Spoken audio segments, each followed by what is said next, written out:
Oh, wait a minute. Clint, I think Yeah. I was not broadcasting. That could be it. I think we are now broadcasting. There goes the attendee list. Is it scrolling? Oh, yeah, 11. Yeah, it's counting up now. Okay. So I can put these 3 computers away? Yeah, here. Max, this thing's got the look and the feel of the Dan Patrick Show. Not bad, guy. Not bad. Well, now that we've got technical issues, I'd like to welcome everybody. And thank goodness we figured out why we weren't broadcasting, but we're broadcasting now. We have attendees. And I want to take a moment to introduce everybody.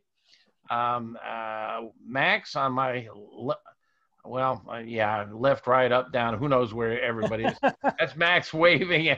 Max I'm all Good. over the place. Max Good is our keeper of the flame, the guy who tests grills and smokers for us full time and probably knows more about grills and smokers than any person on earth. He's probably cooked on more than any person on earth. And down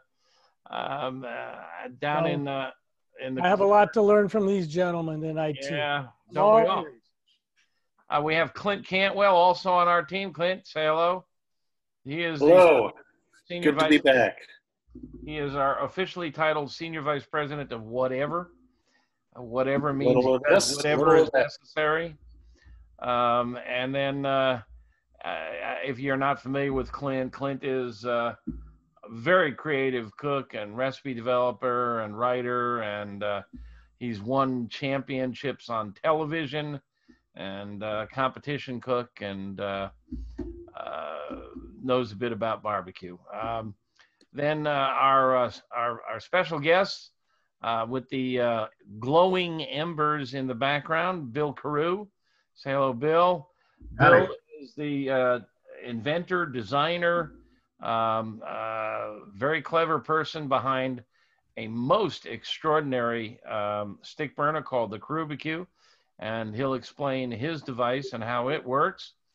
And then on my screen in the center, in the baseball cap, is Ben Lang. Ben is revered by all stick burners as the designer and builder and manufacturer of Lang smokers. And Lang, are you still sharing? Ben, are you still sharing your screen? Yeah, what do I need to do? Just hit that green button down there. It's shared right now. Yeah, well, we want to get rid of it. Okay, let's do that. Yeah. How do we do that? I think you just hit that green button to get rid of it. Like that? No? Because you're hogging the screen, dude. I can't, Down the bottom. At the bottom, the green button? Yeah, green button at the bottom. no green button at the bottom. Ben, look up at the top and to the right. There's a little orange stop sharing button. Yeah, stop sharing. Stop sharing. Oh, I see it there. Red button, not green. Okay, there we There you go. go. Red button. All right, so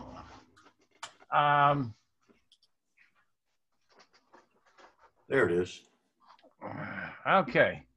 And then we have okay, we're getting it together here, folks. I see John Marcus in the audience, and he just announced he was just whining he couldn't get in, but now he's in. We'll introduce John in a little bit and bring him on the screen if we can. So Ben, we were saying, is Ben Lang, and Ben is particularly in the news lately because his pits are being used on a Netflix barbecue competition. What's the name of that competition, Ben? It's American Barbecue Showdown. Okay, American On Barbecue Netflix. Showdown. Yes, Which sir. is- Netflix started airing about 2 weeks ago or so. Yeah, I've seen and it down here. the first segments featured Lang cookers. They use them throughout the show, and the show, by the way, is a carbon copy of the one invented by John Marcus, who is in our audience. He invented the barbecue pitmasters. And then we have Craig Amaduras Jewel. Craig is coming to us all the way from Argentina. Craig is an active member of the Pitmaster Club, and he builds offset pits in Argentina and other things. So we have 3 really expert stick burners here and some good people in the audience. If you have questions, I encourage you to use the Q&A button, which is on the bottom row. The chat button is more for yakking with each other. We'll watch both. Clint is going to be watching both. But if you have a question, you can target it at anybody. Clint will pick it up and pass it along. But I thought I'd kick things off with a suggestion from Bill, and we'll throw it to Bill and ask Bill, why do we want to cook with logs, and why is it different from cooking with charcoal? Yeah, so, and first I got to say, I've got some internet issue, and it seems like I'm freezing for 12 seconds about every 3 minutes. Oh, so dear. please forgive me. I'll try to muddle through. But You're in Texas. How can you be freezing? Yeah. Oh, there it goes. Well, does the virtual background slow things down? I don't know. Yeah, you're frozen again, Bill. All right. There That he was is. it. He's That back. was 12 seconds, and I can see everyone freeze, so I'll try to just stop. In my view, the simplest way to describe it is that wood is not a fuel. It's a fuel source. If you sort of think of wood in 3 parts, there's the charcoal skeleton or the carbon skeleton that makes up a log. And then there's a whole bunch of volatiles that are making up the lignin and cellulose and the other tissues within wood. And then you got a whole bunch of water on top of that. And that makes wood a very complex fuel. Whereas charcoal, which is made just by heating up wood until you've boiled all the volatiles and water out of it. Oh, there he goes again.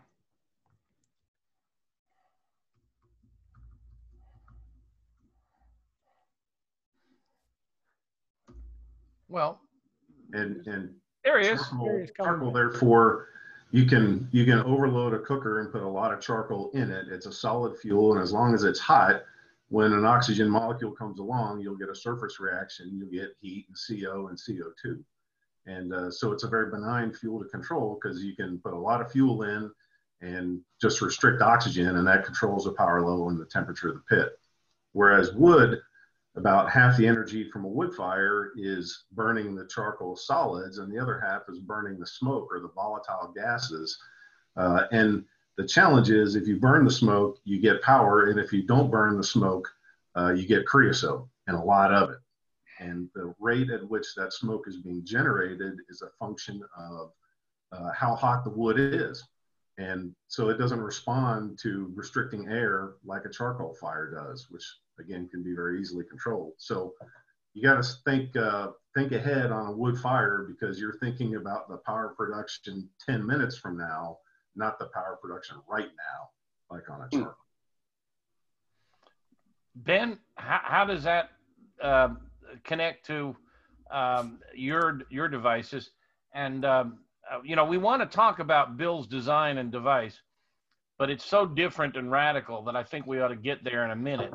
Let's start talking. Actually, Craig, you build some that are not reverse flow, don't you? Yeah, just direct flow, standard offset. What can you pull one up and just show us what they look like, just in case there are folks out there who are not familiar with them? Do a screen share and show us what a direct flow offset pit looks like, and talk a little bit about how they work. And while he does that, I'd like to mention, Ben, correct me if I'm wrong, but you do make traditional offsets with the chimney on the left side, opposite the firebox. Am I correct? Yes, if someone wants one, exactly.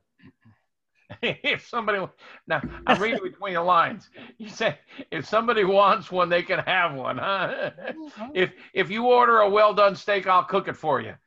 Well, don't say that. Now, I'm really curious what Ben would say about what Ben and Craig will say about the difference between. Well, I think we cut Craig off. Go ahead, Craig. Finish up with what you were saying. No problem. Usually, I'm a big Share fan of screen and reverse show us. flow, and so I like them. And a lot of mine are compact. They have the firebox underneath. A lot of the new designs and things. But on the big 1,000 gallons and that, they're very long, and so you need direct flow, because if you're trying to run a reverse flow, it gets too long and it doesn't function correctly the way I see. And also you need to put in a reverse flow plate, and that's just a lot of steel to put inside the smoker as well. From a cost point of view, if you can achieve the same thing with a direct flow, it's even better. So here I'm doing a screen share. This is one of the Vaqueros, a Yeah. small offset. And you can see on the right-hand side is a small burn box or barrel where the logs burn. And then the smoke travels into the cooking chamber and up the chimney. And that's a direct flow. Yeah, that's just a simple one. And actually what you don't see in there, I have a baffle that runs near the chimney that runs down to about the grate level.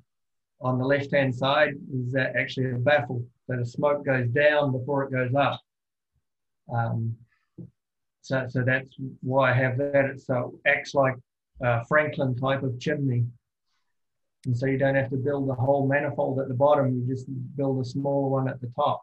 And then so the smoke travels under the baffle and then up to try and help the temperature vertically inside the smoker. So that's the basic concepts of a standard offset pit. Ben, why don't you tell us a little bit about reverse flow, and I'll see if I can get some pictures up, or Sure. Or if you want to do it. No, I'll let you do it. That's fine. The website's up there if you want to grab it. It's got the stuff up there with I got it. Amazing Ribs awards. But yeah, the reverse flow, the nickname that it's gotten, reverse flow, is because the heat drafts out of the firebox all the way to one end, all the way back and out, for anyone that's listening that doesn't know. In Lang Smoker Cooker, the thing that's made it work legendary for over almost 35 years is the fact that it's had a griddle. That reverse flow baffle plate is a griddle. It's a fat rendering, sizzling, searing griddle. And it imparts more moisture, real moisture and flavor into food than you can get any other way. You can't imitate it. It is fat rendered on a clean griddle that day. And it's pure magic to anybody that's had it. And the traditional cookers work great, but they can run harsh unless you hold them back. And you got to learn to cook on them. You got to master the art of cooking to cook on a traditional offset. You really do, because it's all about the heat and not too much of it, just enough. In the reverse flow, it's a little more gentle and a little more forgiving. Some of my customers say it covers up a multitude of sins the way the thing cooks. No wonder I was able to cook on my Lang 36. Now, I've got it up on the screen. Yeah, exactly. Yeah. And let me see if I can do a little magic here. And how the heat flows, you mean? I got an illustration there at the website. If you scroll down a little bit on that home page, you'll have a good illustration. Okay. Just scroll down a little bit on that home page, you'll see it. It's an artist rendering. Come on down there. No, I'm on the 36 page, not the home page. Yeah, go to the home page and scroll down. Go to down. the home page. Yeah. Okay. And there it is. Come on down. Come on down. There we go. Right there. That whole concept and video stuff is all about reverse flow and how it functions. Again, it's a baffle plate. It's a griddle in our cooker. It lets fat render and sizzle and sear. Browns all sides with no need for rotisserie. Traditional pits are great, but like I say, you got to master the flame and really stay on top of your game. And it's hard to teach that to some people. Our cookers have become so legendary because they're goof-proof. You can fire them up hot with clean burning split wood, and that becomes your buddy, split dry wood, and you can make it dance. And you keep it cleaned up. You hose out the grease when you get done cooking that afternoon. When you cook tomorrow, you got snappy, fresh results again, fat rendering on a clean griddle. And that's where the magic's at when it comes to cooking. So here I've just circled in blue the firebox, and that's where the logs go. And then let's see if I can get rid of that. Yeah.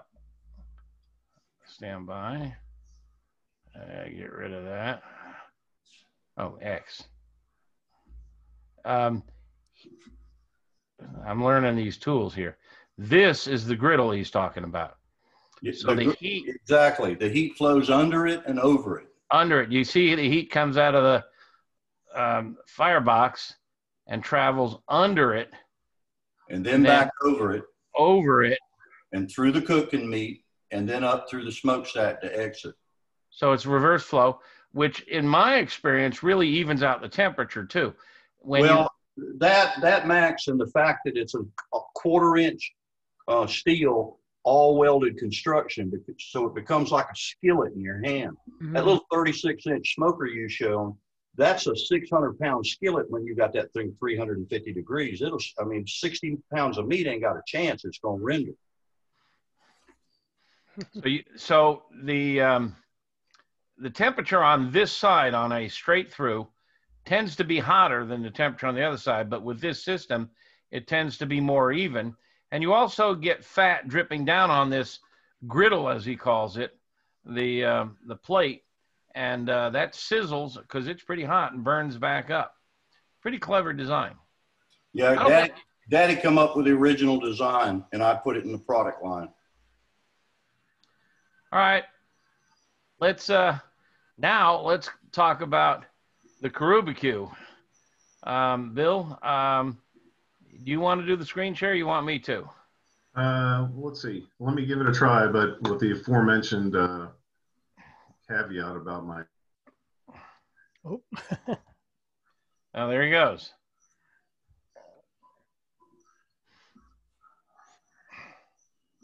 While we're waiting for him to come back, John Marcus actually has a question. And he says he knows the answer depending on the cooker, but what's the ideal moisture content for wood? And when using a moisture meter, what is the ideal way to take that measurement? So how much moisture do you want in wood? Anybody? Yeah, so I'll go. I think 20 to 30% moisture content measured as a percent of the dry weight of the wood, which is the measurement you get from a standard moisture meter, seems to be about right. If you get it a lot higher than that, it's going to suppress the combustion temperature and you can have acrid smoke produced. And on the other end, if you have very dry wood, like kiln dried wood, typically. Yep. There he goes. I'm going to fill in the blanks as best I can. The idea here is I don't know if a lot of you thought of this, but when wood dries, it's not bone dry. It retains some moisture, and it'll fluctuate too. It'll pull moisture in on a humid day and lose moisture on a dry day.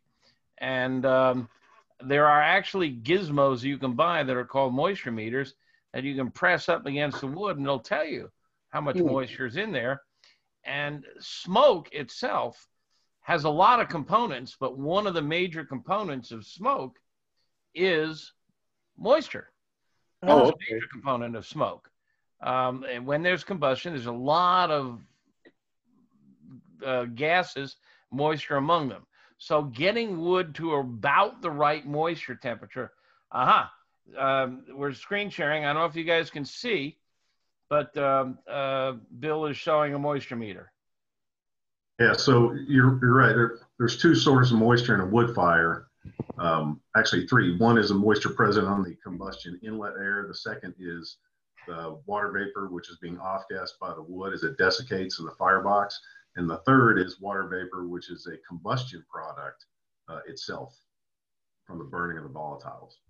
Yeah, the burning of the wood actually combines hydrogen and oxygen and makes water. So it's pretty cool. So, So how much do those little moisture meters cost? That's maybe $25. Okay.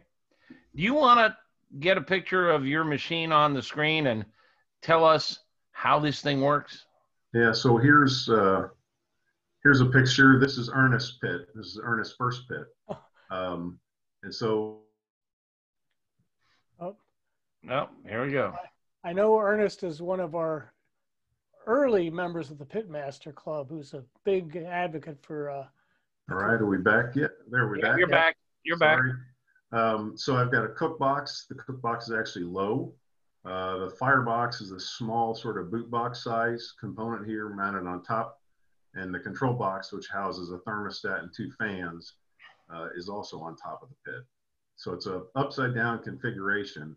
It's actually designed to keep the grease from ever getting on a hot surface. So it's sort of the opposite approach that Ben described. But the basic operation, let's see here, is that it's a forced draft system, not a natural draft system. Most barbecue pits are natural draft. I think the picture down below there is a good one. All right, I'm gonna. Here's freezing again. And it's forced. Sorry about that. So it exhausts. It takes a suction on this cook box and blows air out, and that creates a slight negative pressure in the cook box, which then in turn sucks on the firebox. And there's a couple controls on the firebox, which allow you to determine whether the smoke is being drawn from the top of the fire or from the bottom of the fire. So if you want clean smoke, you pull from the bottom of the fire, this red arrow here, and that pulls the smoke through the coal bed where it burns as an inverted flame before going in the cook box. If you want dirtier smoke, you can bypass that, and you can also keep them both open and get a more moderated smoke flavor. All right. So now Bill's very close to his machine. If I can play interpreter, especially since he's frozen now, the cool concept here is the logs are way up top, and when the logs burn, they drop embers down below, and the smoke travels instead of to the left, right, or up as they do on conventional smokers, they travel down. The smoke is sucked by a fan down through the embers. So impurities in the smoke are burned off by the embers. And when you burn logs, smoke normally goes up, and then you have to channel it left, right, or up.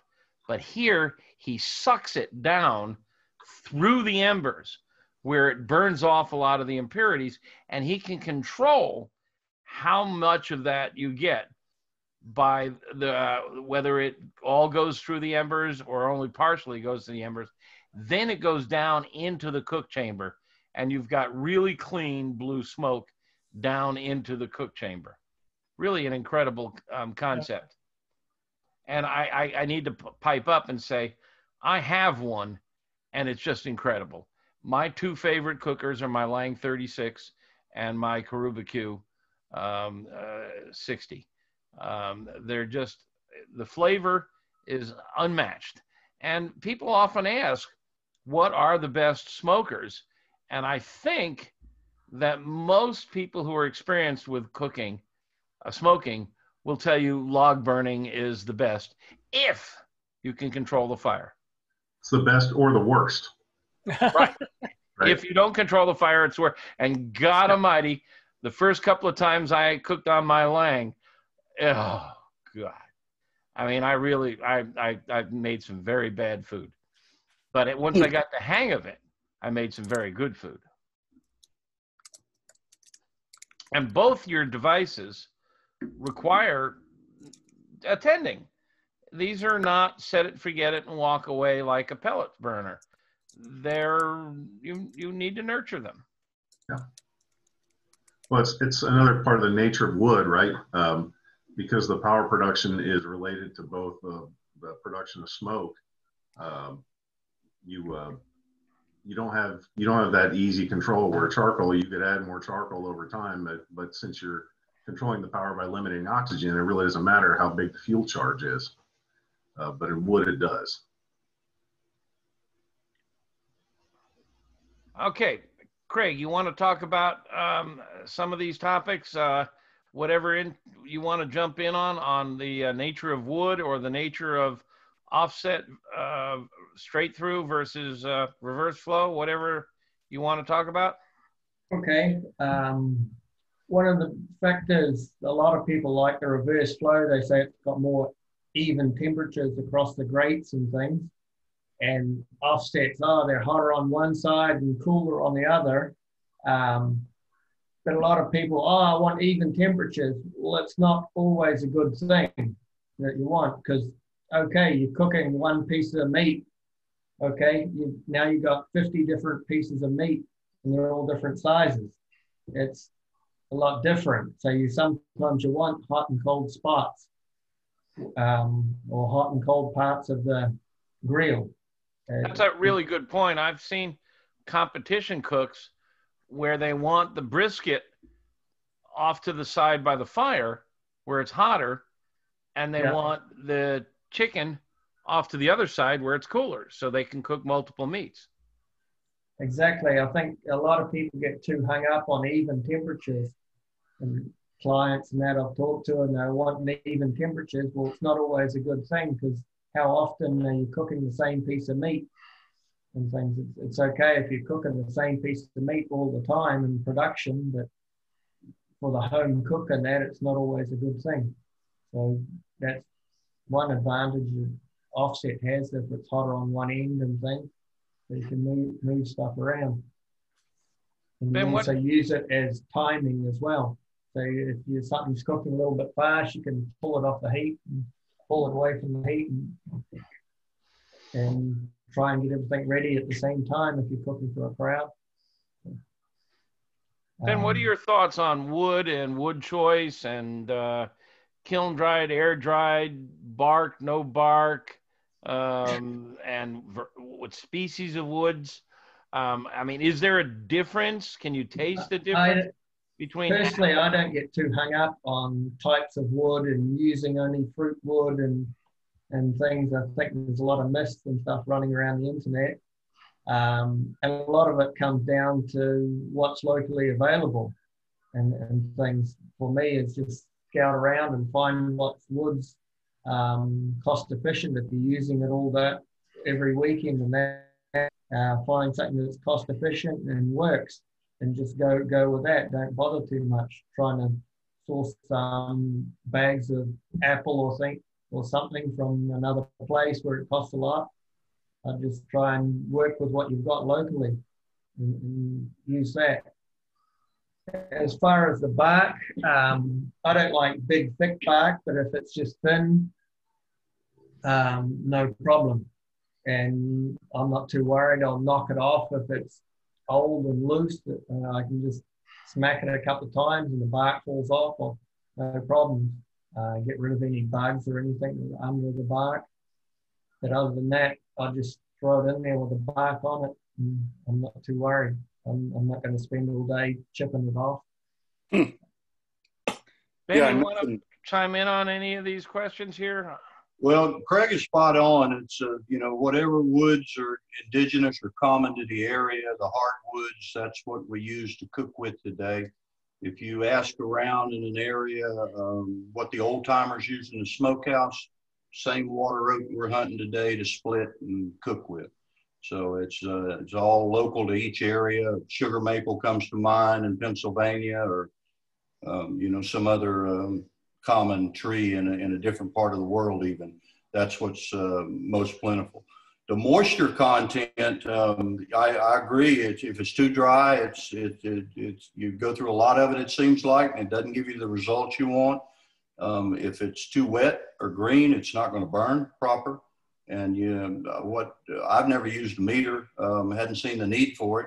I kind of grab a couple pieces of wood, bang them together. If they sound like they're supposed to, then they're no good. They're dry. then they're going on the cooker and in the smoker. And when they're burning, there's a telltale sign for me that tells me, okay, there's moisture coming out of the end of that piece of wood. It's not completely dry like it needs to be to cook with. But I think the guys are right. 20–30% moisture content's real good for most folks. But every area is different.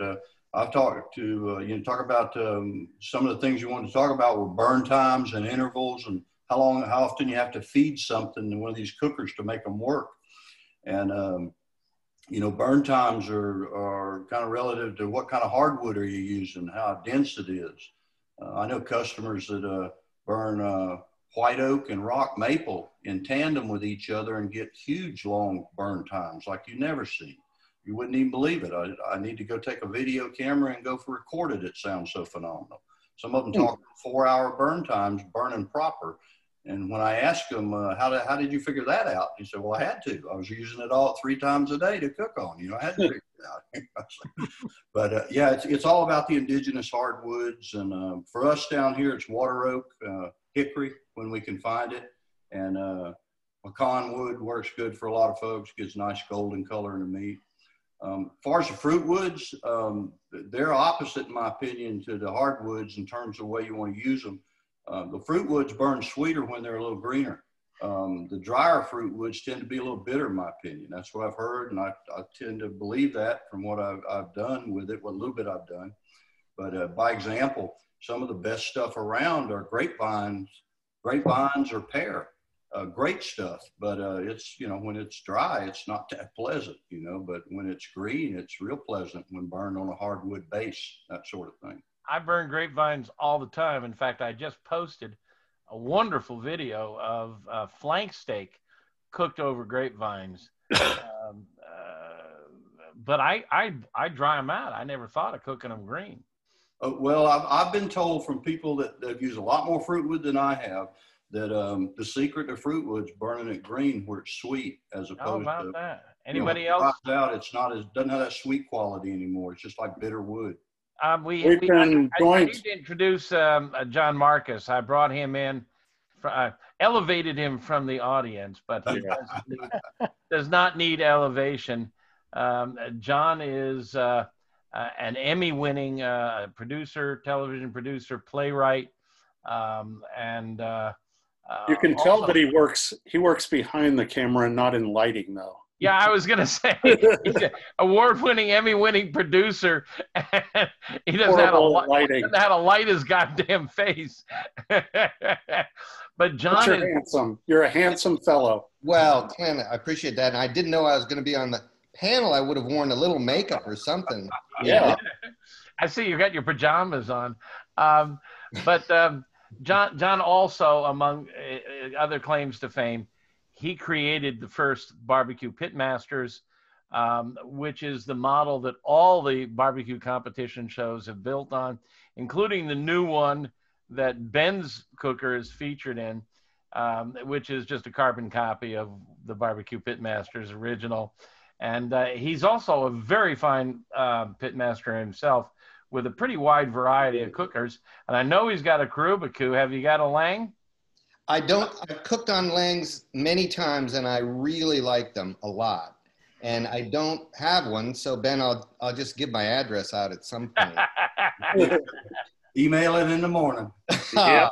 No, I'm a big fan of Lang cookers, and I'm a big fan of the Krubicu. I've come to the Krubicu recently, and I've had great times cooking on it. And it's about, can you have some fun while you're doing this thing that can be hard? And I've had a lot of fun with mine. So, I mean, it's great to be actually on this panel. Max, we've never met, but I've read your name and your work, and it's an honor. And Clint, I've known Clint for a while. And Max known each other for a couple decades now. So, and by the way, I just want to make one interjection into what those very generous credits you gave me. The very first barbecue competition show was called the All-Star Barbecue Showdown. Yes. I have it on DVD, John. Oh, you do? It's a really fun show, and it was created by Chris Lilly and me. And Chris was the very first one who said to me, you ought to think about doing Iron Chef on TV. And I was down in Decatur, Alabama with Chris doing a radio program for former Senator Al Franken. And Chris came up with that idea, and I just said to him, so you mean cast Iron Chef?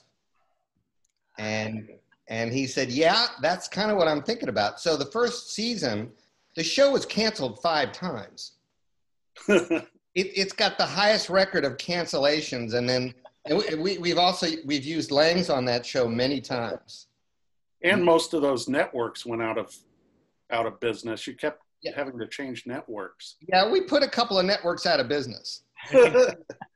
So Chris Lilly gets a lot of credit for, and he was on the first season of the show. So anyway, I just wanted to give him proper credit because he was a real force behind it.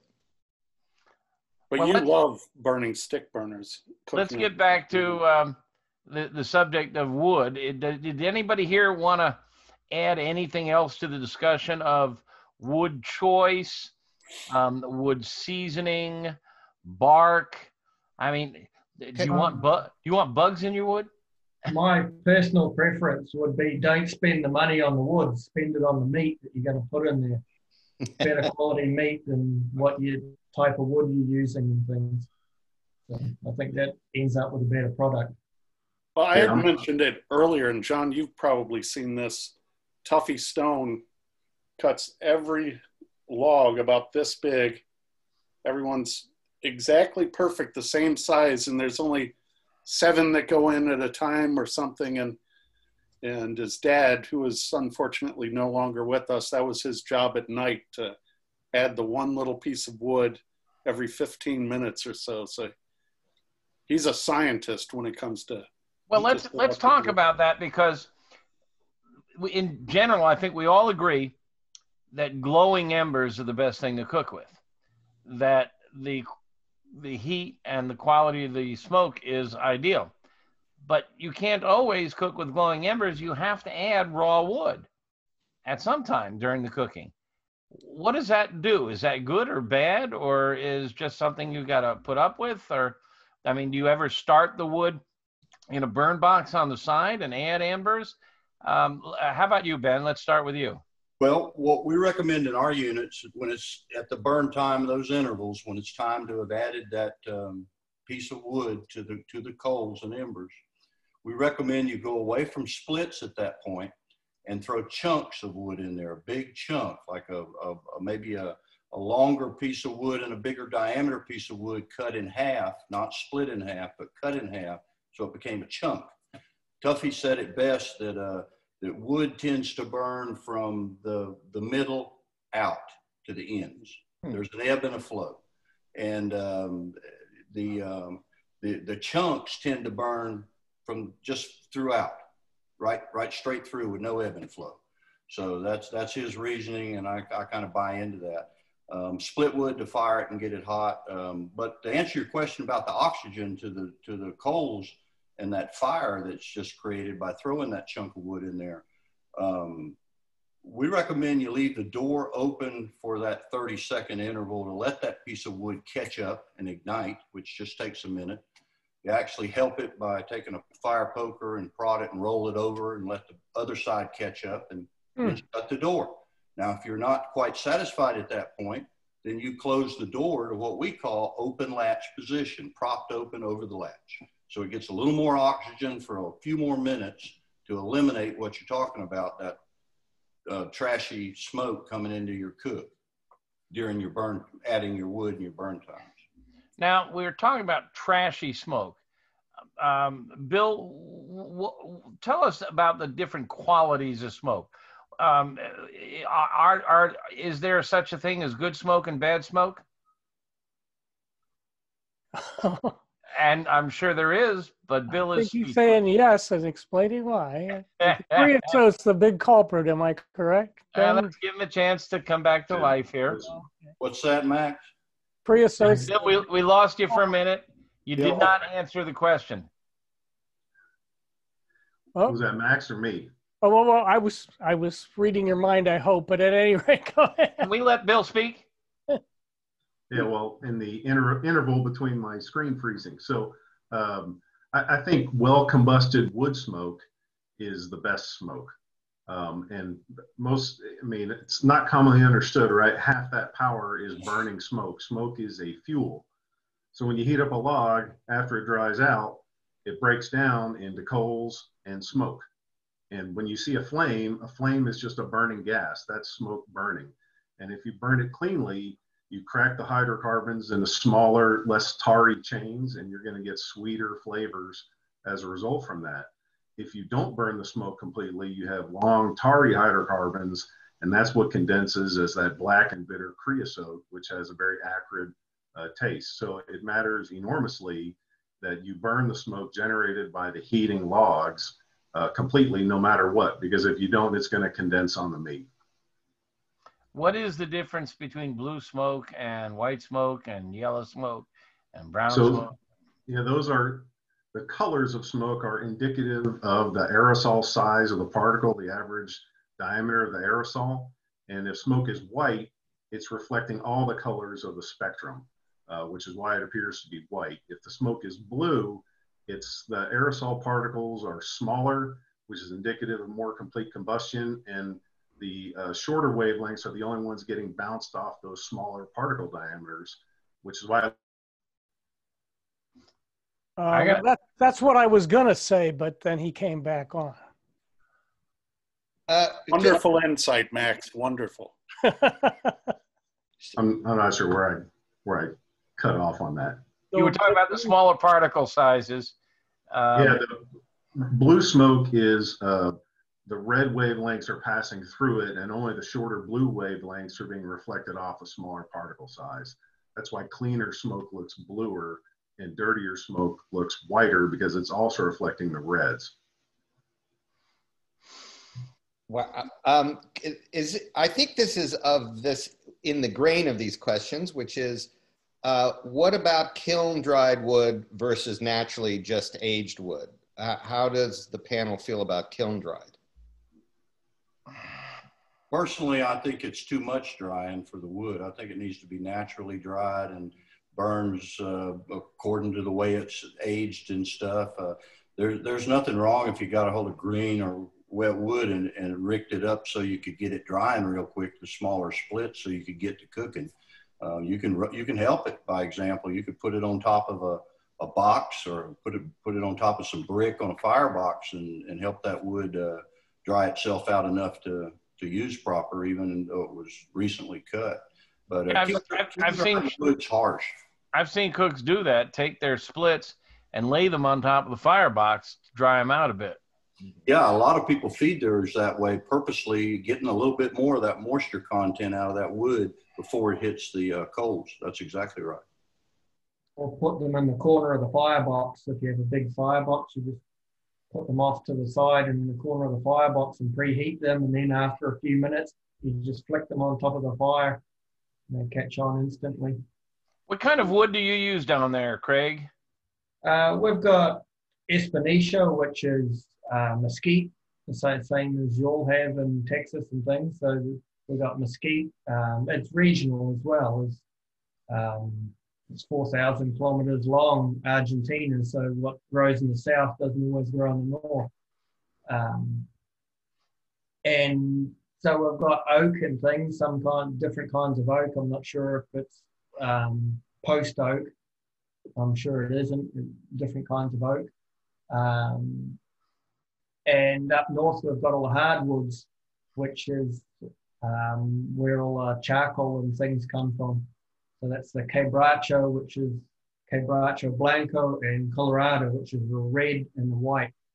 The red is like a brick. It's just super heavy. A small piece is just really heavy and dense to pick up.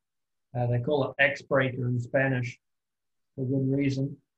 So that a big piece of that, I use it to burn in my fire in the winter, and that'll just glow all night. It just doesn't throw off much flames. It just goes straight to a red brick and burns all night, burns for hours.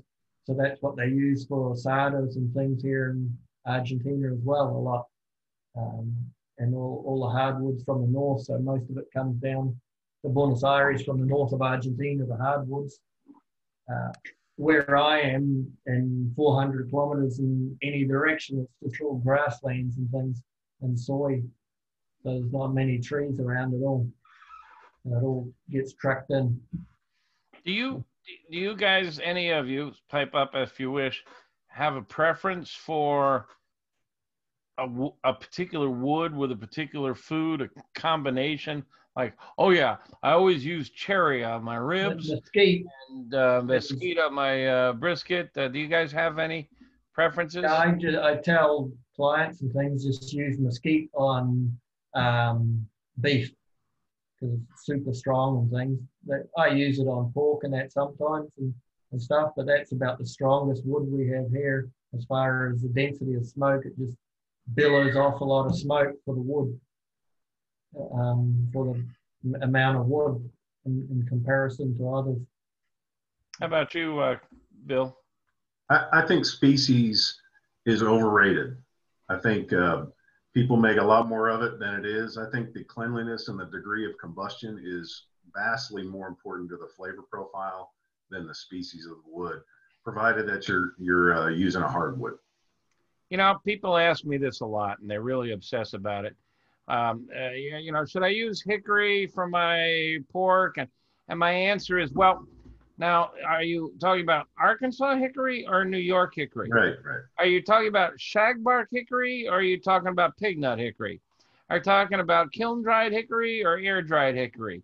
Are you talking about hickory with bark or without bark? You know, I mean, and how do you know for sure, unless you go out and cut the wood, if you're buying it by the bag, that it really is hickory? I mean, I have this theory, especially for backyard cooks, and when you buy chunks and chips for throwing on your charcoal fires, that, you know, Home Depot calls up the wood supplier, the rickyard, and says, we need 5,000 bags of hickory. And the guy goes out in the yard and says, holy cow, I only got enough for 2,000. We'll throw in some apple. They'll never know the difference. Yeah, I've tasted the apple and the cherry, and they taste the same. Do they? The chunks, yeah, pretty much the same. I mean, dirty and woody. Yeah. Find your teeth there, Clint. Mm. Well, we've got some questions if you want to bring them into that. We've got a question for you, Ben, and this question comes from Matt Turney. I've heard you recommend positioning your smoker where the heat and smoke flows uphill, as in have the opposite end of the firebox slightly higher than the firebox. Does that make sense? Can you elaborate on that? Yeah, what he's asking about is, you know, the bigger cookers where you've got a longer area that you're dealing with, you know, the heat's flowing in a longer area, you're going to find that if you've got the heat flowing up as opposed to going down and then coming back up, it's going to flow more quickly and burn a little better than it would if you you had it stymied back. You know, it's almost like taking a cooker and pointing it all the way down in the front just to make it go down, draw down before it would get back up.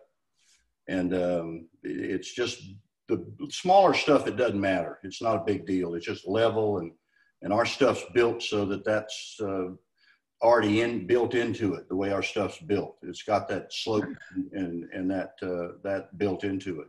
But on the bigger stuff, we tell them just to raise the nose of the cooker about a bubble above level on the nose.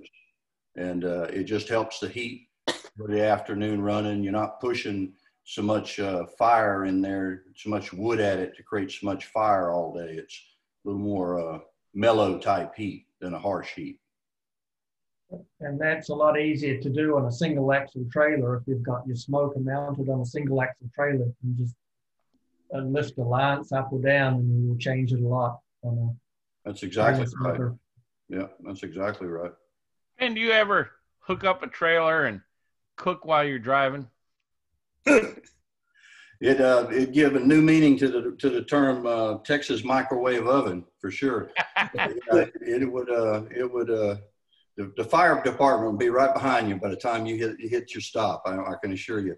No, we recommend if somebody wants to cook and leave it on the cooker and go there and then present it, that they do their cooking, and then before they transport it, they cover it in foil, the foods, and choke off all the oxygen completely to the cooker, and get where they're going, and then get there and open it up and get that smoke out of there, and then take the foil off and stoke up their fire, and they're good to go. You know, assuming it's like 20, 40 minute kind of deal, something quick. You know, hours you wouldn't try to pull that off, but that's. I think you have a career in politics because you didn't answer my question. What was it? Have you ever done it? No, never done it, and wouldn't recommend it. You know, because it would be an inferno. That oxygen would burn up everything in there. I've had customers ask me about doing that and transporting it, and that's what I would tell them is basically you choke off all the oxygen, get where you're going, and then open it back up and get that smoke out of there, and just like we were right around the corner. Yeah, I actually done that once. I cooked here at my house, and then I went to a park, which is a block and a half away. And the trouble with it is you're moving and the trailer's bouncing and things, and just covers all the food in ash. Oh, geez. So it's not a good idea. So I thought I'd be okay just going one block or something, but no, it doesn't work. I'm betting John Marcus has done it.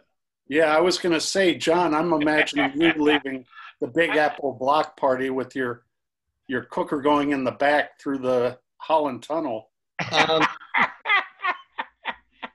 I'm always amazed driving through the Holland Tunnel with my trailer of a cooker on there that I've never been stopped by security.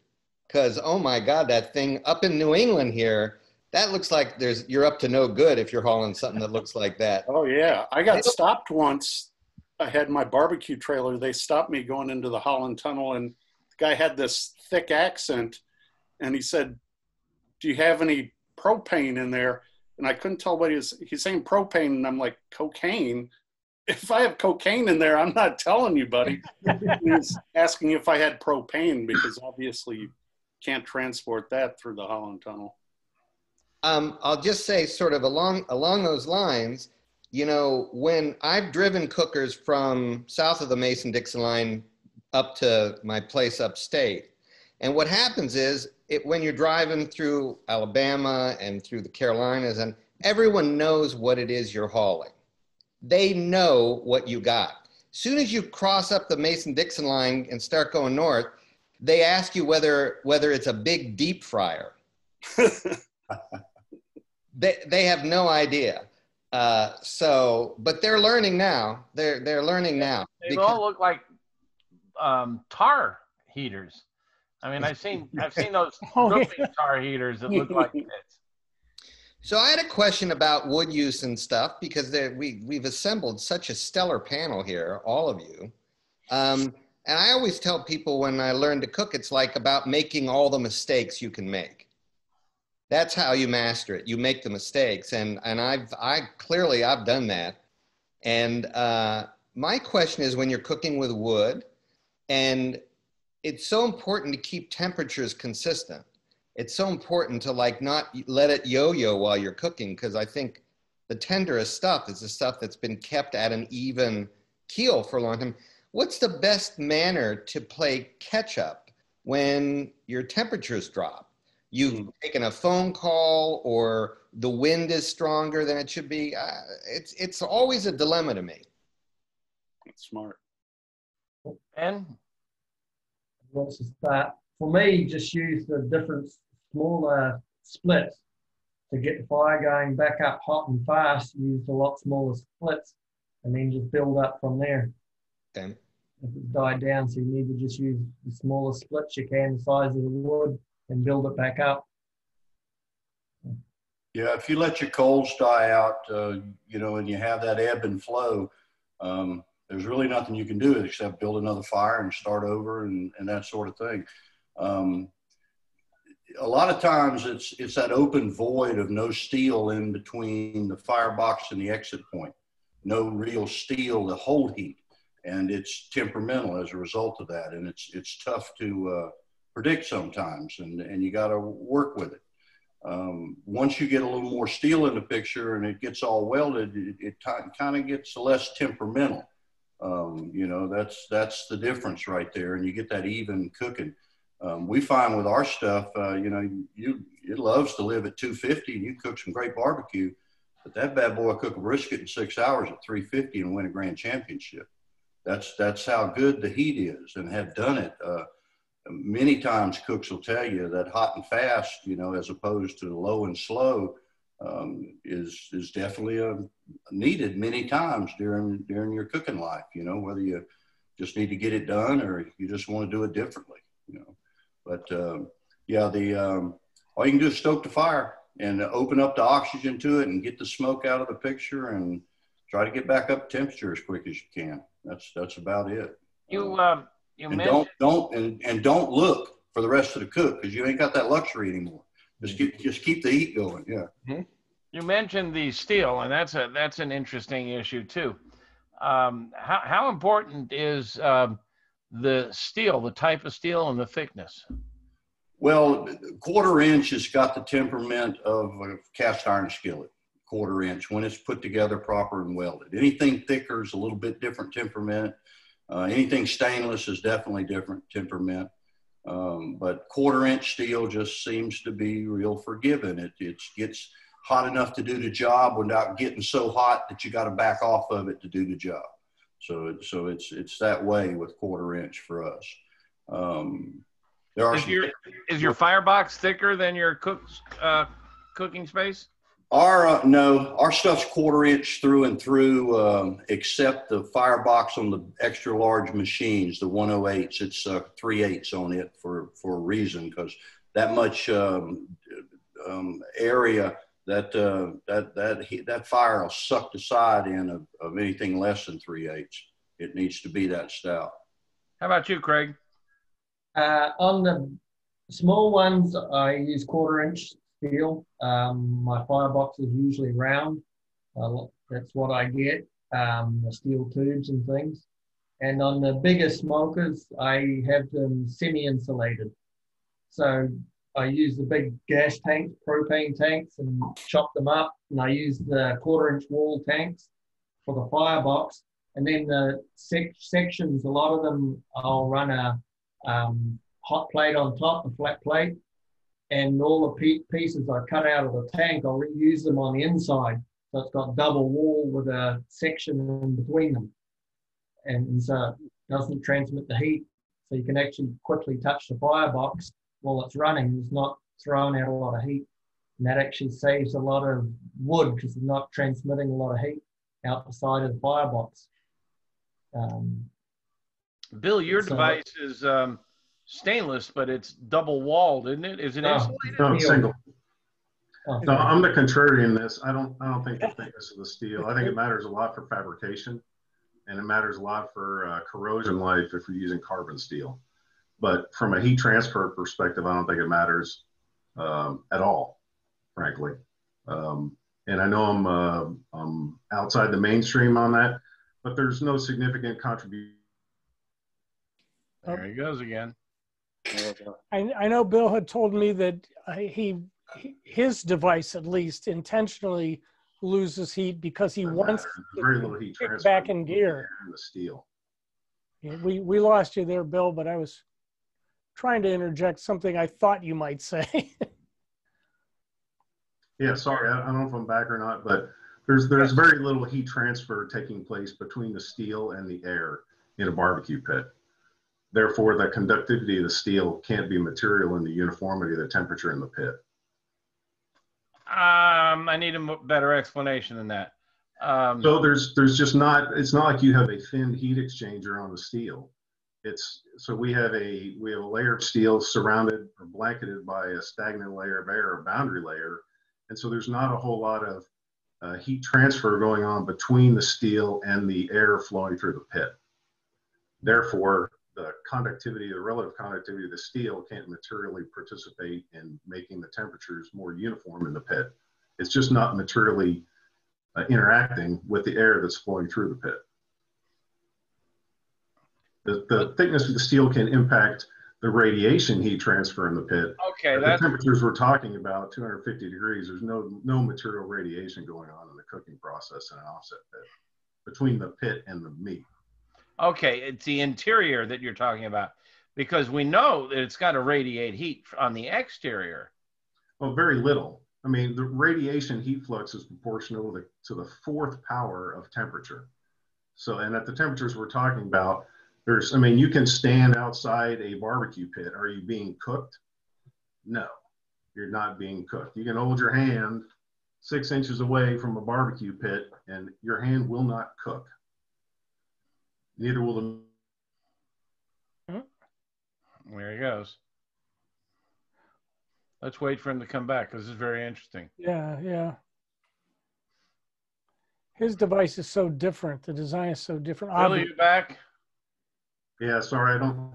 Yeah, you said that your hand won't cook on the outside of a pit. Oh. Looks like he's locked up again.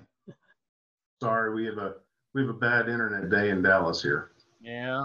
I'm not sure where I lost connectivity.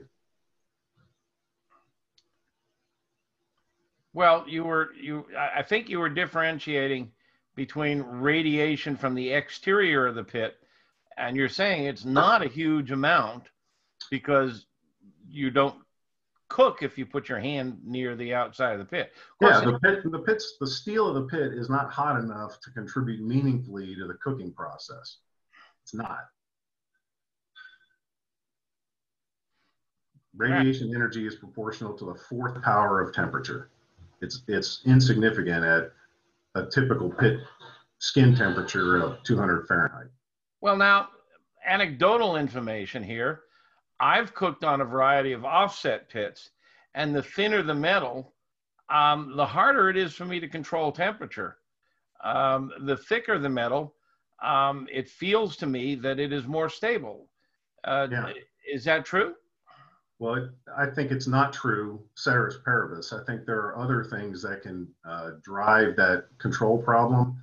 Typically, the thinner gauge pits will have more leakage, so you have more trouble controlling air. And if you're using an air restriction as a means of controlling temperature, that's going to be much more difficult.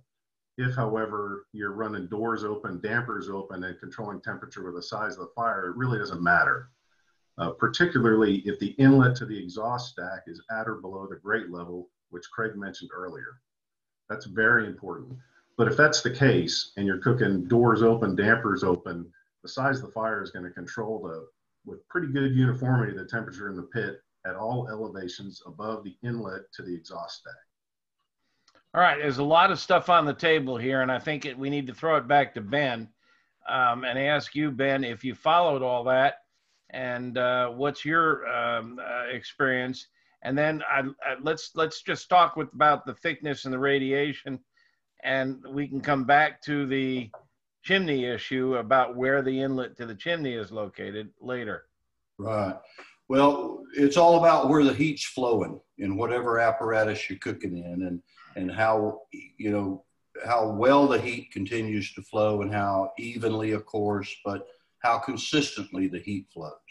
And I can't help but think that thick 1/4-inch steel flowing in the middle of all the heat flowing is some sort of conductor to keeping that heat flowing and helping it have a steadiness. That being said, the way that food browns in the heat, in proper heat, that's where the mahogany color and results comes from. At least been my experience, that heat coming through that apparatus. And in our cookers, when they're cooking right, in my opinion, you got clear heat jumping out of that smokestack. You don't have a bunch of smoke. You don't even hardly see the smoke. You smell it. You smell the fat rendering and such, and you smell the smoke. But you look up there, it's that thin blue smoke, of course, but it's clear heat jumping out of there most of the time. And that's what browns the biscuits for us, and the thickness of metal. You know, I like the consistency of a cast iron skillet. It's just real easy to get along with. Steel does radiate heat. Well, it's even temperament, like a thin skillet, like a cast iron or a stainless skillet. You got to watch what you're doing. You'll scorch something in a hurry in something like that. But the cast iron one, you can kind of get out of your own way with it. Take it off the coals and let it cool off a little bit if you need to. What's your thoughts on this discussion, Craig? Yeah, I'm with Ben on this. When it's thicker, it's a lot easier to control the temperature inside the pit. So the thicker it is, it's not going to go up and down. It's the same as a fry pan. A thin fry pan and a thick fry pan, you've got more time for it to react and things and for you to react to what it's doing. So the thicker it is, it doesn't change super fast. And it'll hold the heat a little bit better for me. We have a related question from Kenneth Calhoun. Would thicker metal serve as a type of heat sink similar to using fire bricks in an oven while baking? Absolutely. So again, I'm the contrarian in this. The frying pan analogy, frying is a conductive cooking process. So of course, the conduction of heat through a thicker pan makes a big difference in the uniformity of the pan temperature and the conduction cooking. But smoking meat is a convection cooking process. So the conduction capacity of the steel is only meaningful to the extent that that heat is being exchanged with the atmosphere flowing through the pit. And that's near zero. That's very interesting. Bill, I know your design is so different. I immediately leapt to the thought that you're kind of describing how the thickness of the metal impacts your design and how you intentionally you wanted to keep the fan cycling often. So you kept pulling that sweet, clean smoke in and bathing your foods with it. Whereas like Ben and Craig, they're making some of these things are pretty big. I made an assumption, it just seemed like kind of intuitive that the thickness of steel would be a positive design feature for their type of pits. But you're saying it doesn't matter. I'm giving you the thermodynamics of it. So the uniformity of the steel temperature can be improved by thicker steel. I'm not debating that. I'm just saying the steel doesn't meaningfully participate in the air temperature. And it doesn't meaningfully participate through radiative cooking because the temperatures are low. So there are other reasons, the feel of it, certainly fabrication, certainly being able to keep things from bending when you're welding. There are lots of reasons why it could be preferred, but more uniform air temperature ain't one of them. The structural strength, the thin stuff will warp more, won't fit together as tightly. Absolutely. Interesting, very interesting. I like that we're having this discussion. You know, I'd like to cook with any of you standing next to me. It would be such a pleasure. I honestly, but I was thinking if this were maybe 170 years ago, there would maybe be a duel that would happen after we talk. I know, we're gentlemen here. Yeah, yep. Well, so were they sometimes. Yeah, no, but barbecue debates often end in gunplay. But I wanted to ask a question that I think it's related. And Meathead, tell me if I've reached a limit of questions. This is that's why I brought you in, because I knew you were inquisitive.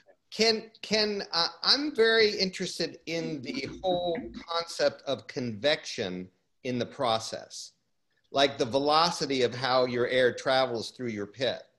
And I'd love to hear a little, and if the air is moving or circular, sometimes I think about that in a pit. So is it relevant to how each of you cook? And I'd love to hear about that. And the bark that forms and the speed of which you can cook.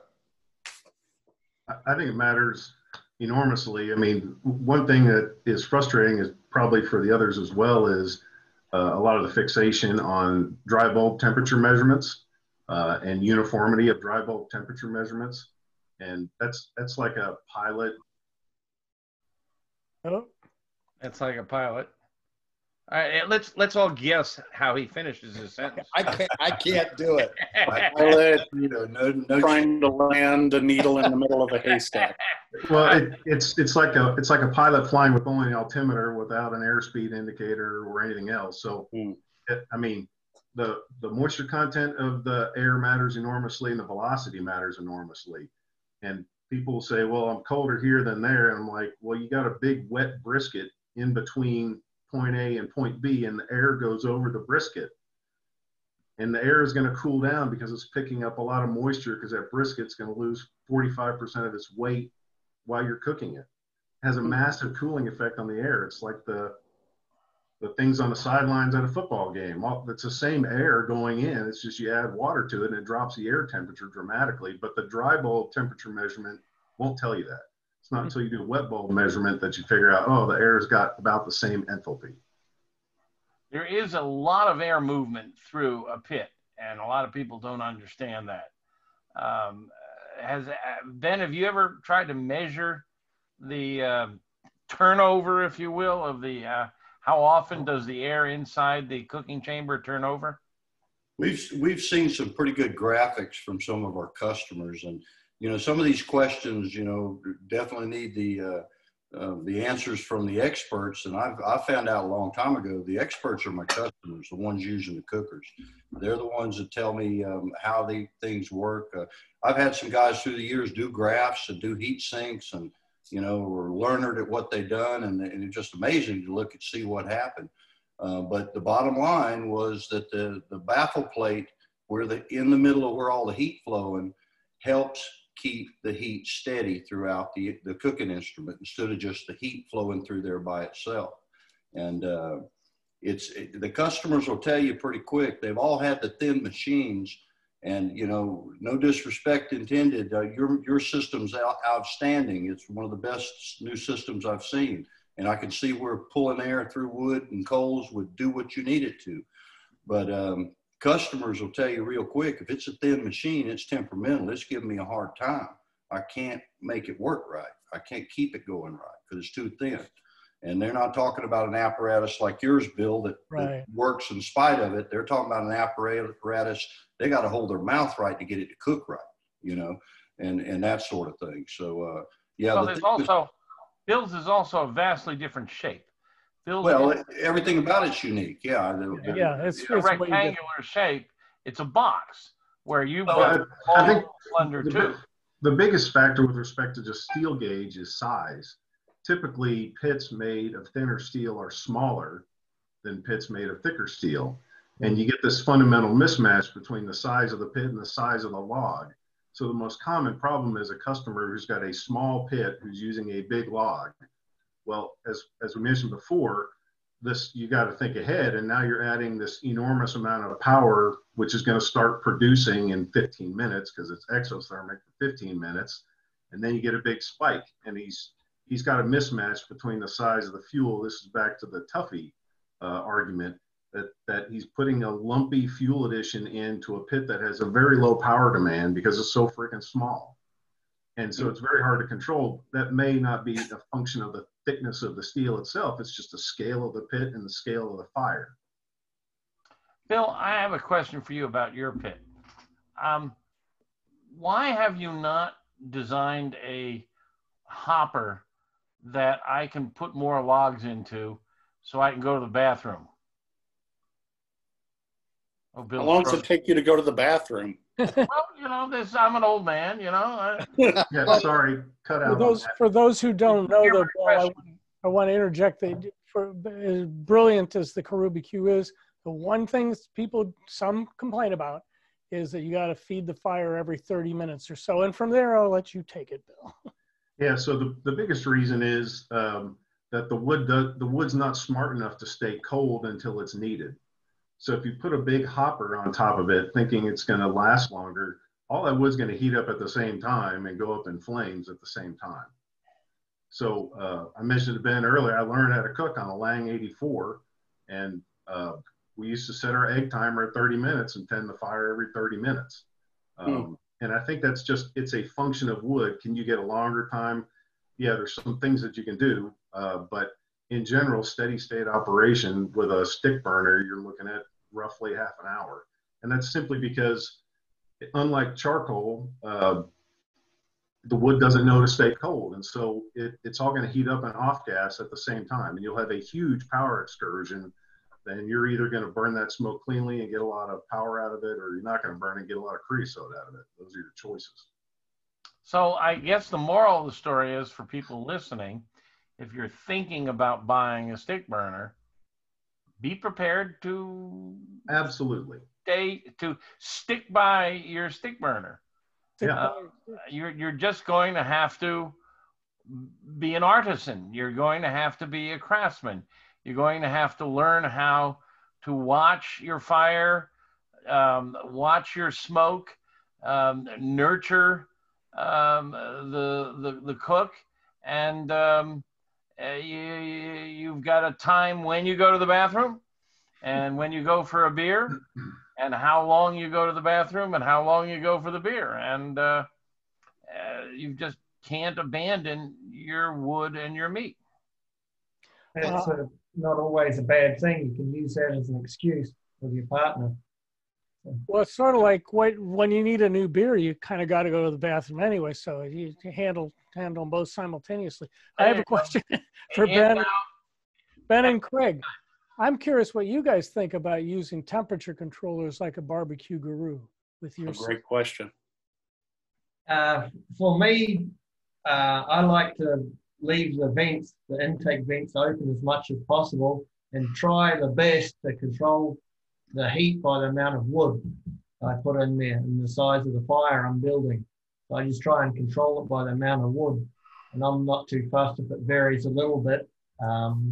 But generally, I try and leave the intake vents wide open. I tell the customers, just try and control it with the amount of wood, and you may need to trim it a little bit with the intake vent.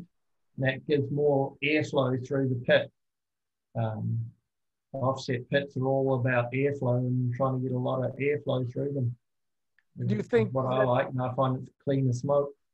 That personal attention is superior to using a fan system?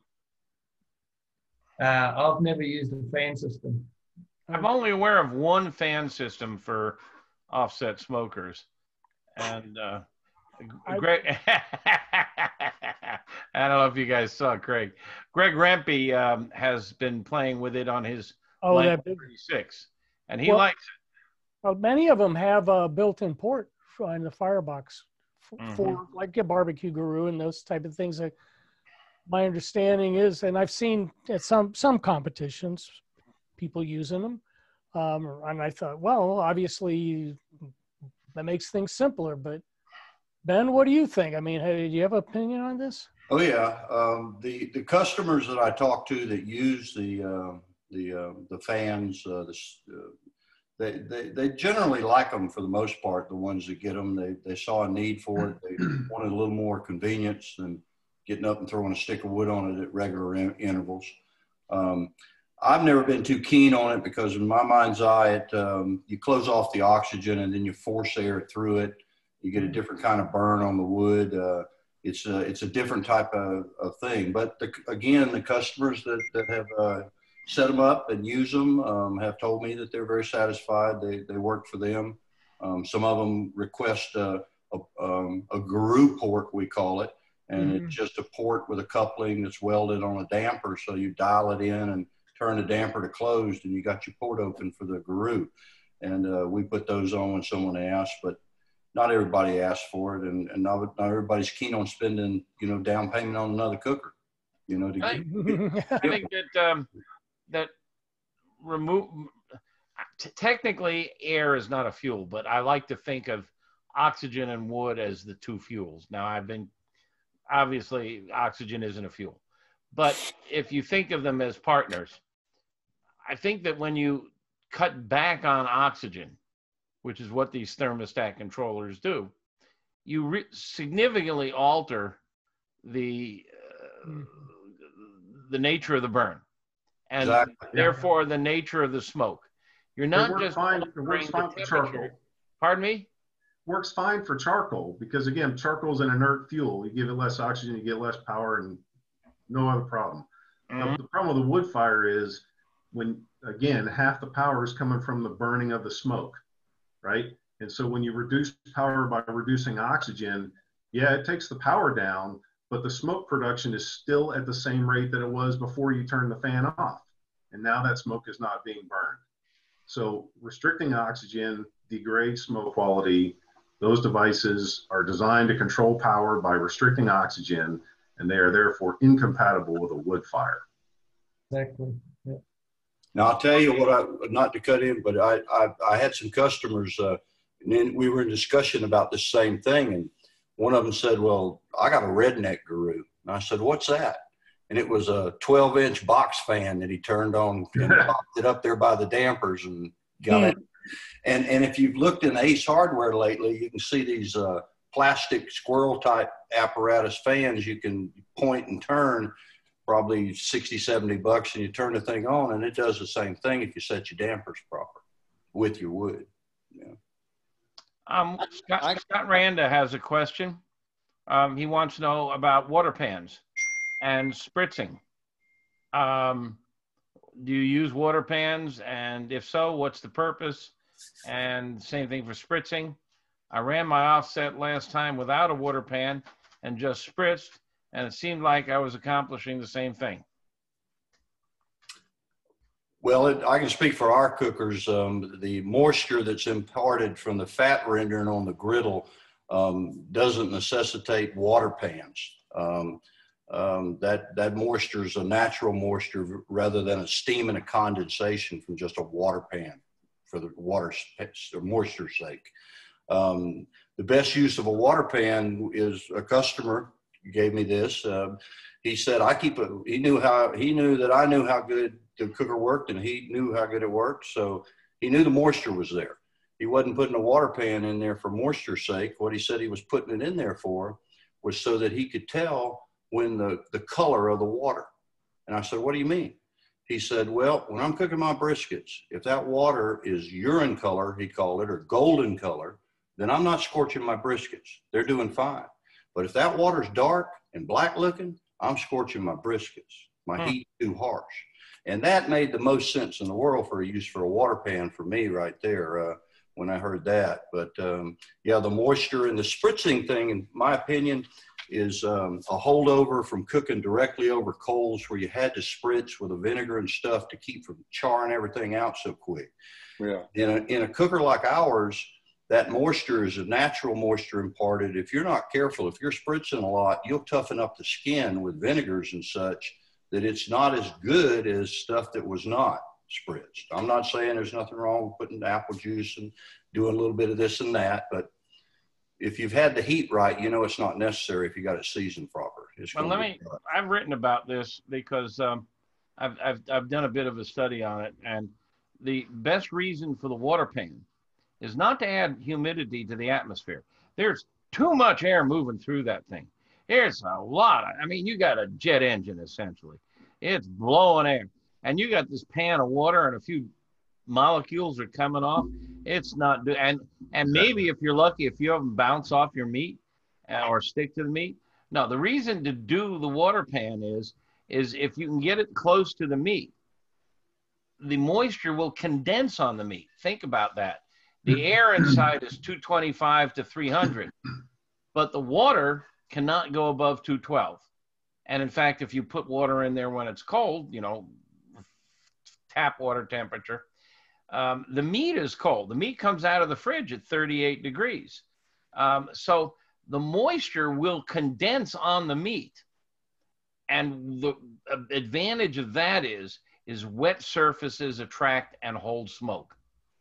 So in a thing like a Weber Smoky Mountain where you got a water pan, you've got water evaporating, condensing on the meat, and it's attracting the smoke and holding the smoke to the meat.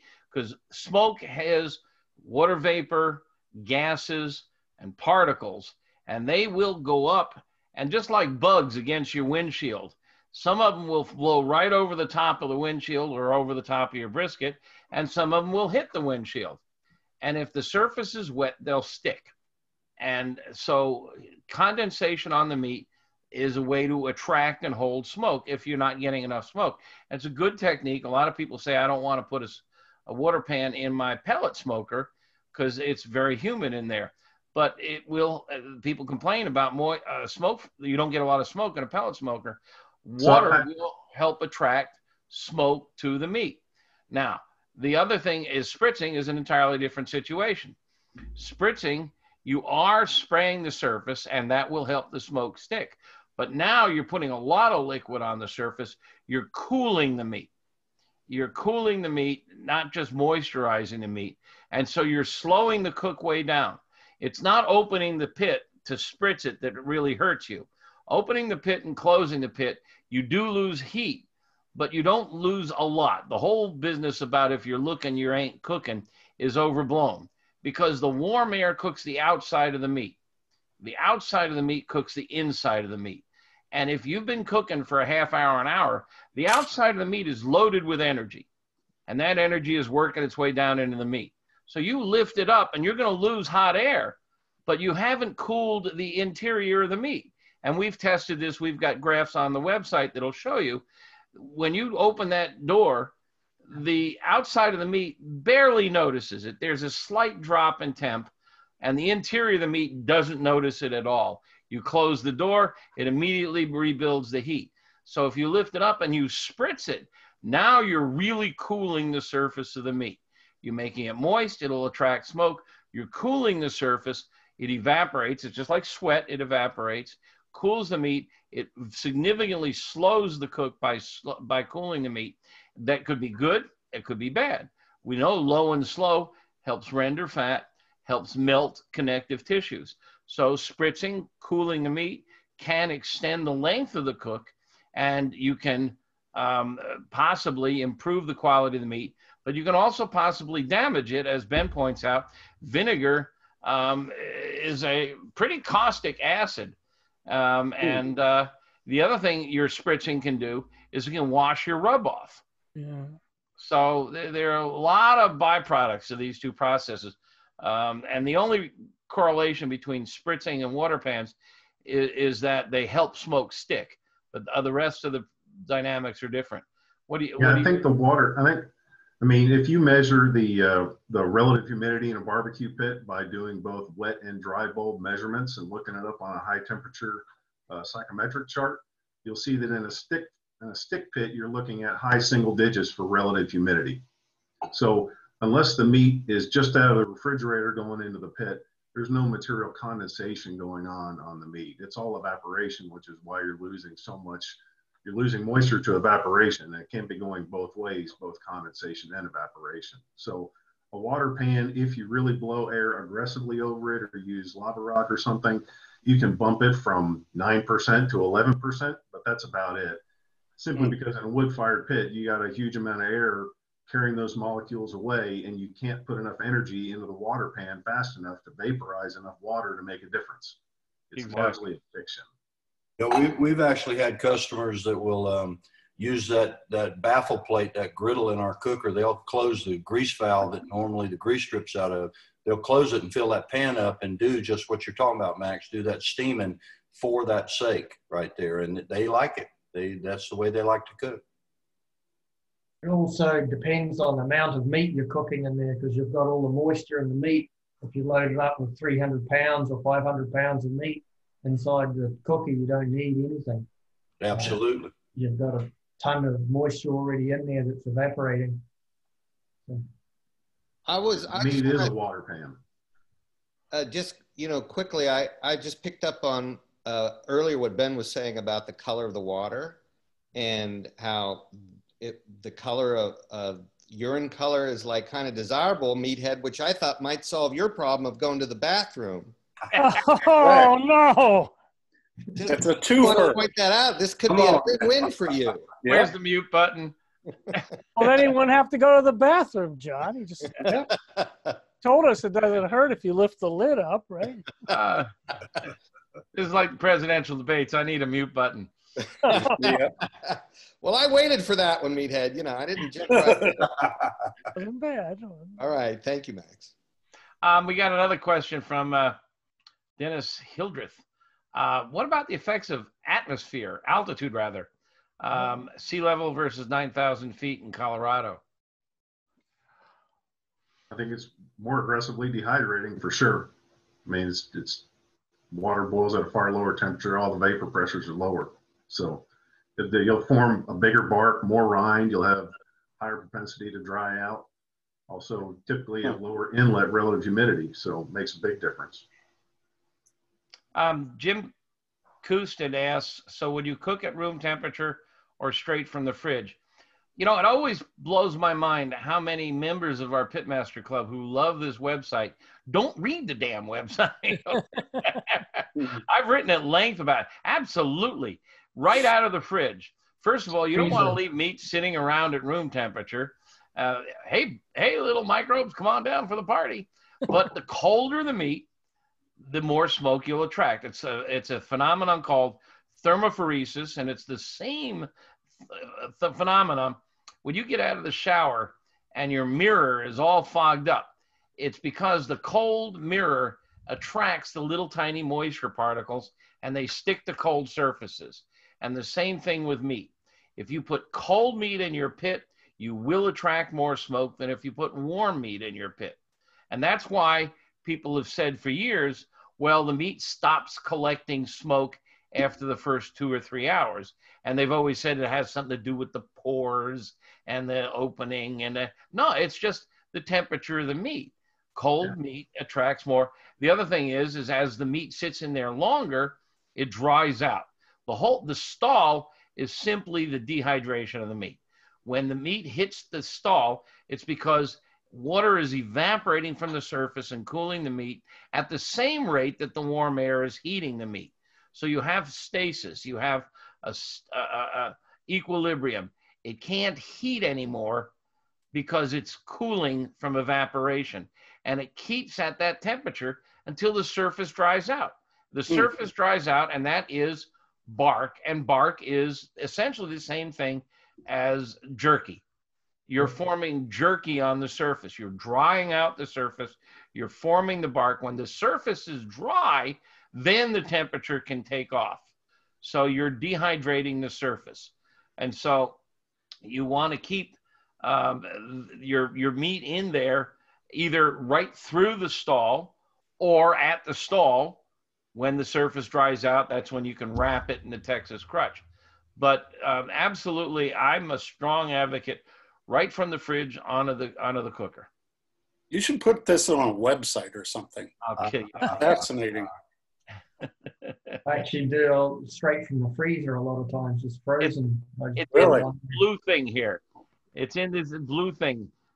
$23 on Amazon. I talk about all of it.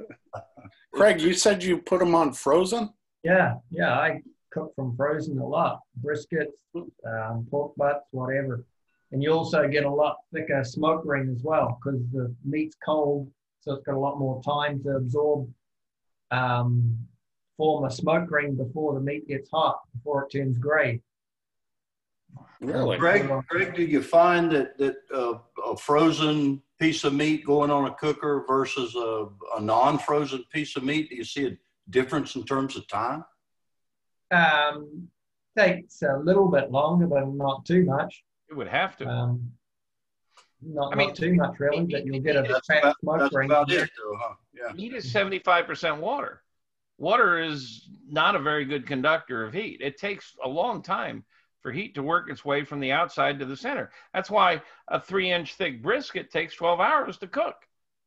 To go from 38 degrees refrigerator temperature to 200 degrees, that's 160, 70 degrees temperature. 12 hours, 14 hours, that's because it's all water. Water is really slow to heat up. Max, you need to crank that 36 up to 350. You'll be done in 6 hours. There you go. Hot and fast. I'm telling you. I mean, that seems to be a trend nowadays. I know Myron, I think, was one of the pioneers of getting his briskets in there. And, you know, if you go to Texas, a lot of the Texas barbecue joints, Smitty's and others, they throw the briskets on early in the morning, 5, 6 in the morning, and they've got them ready at noon.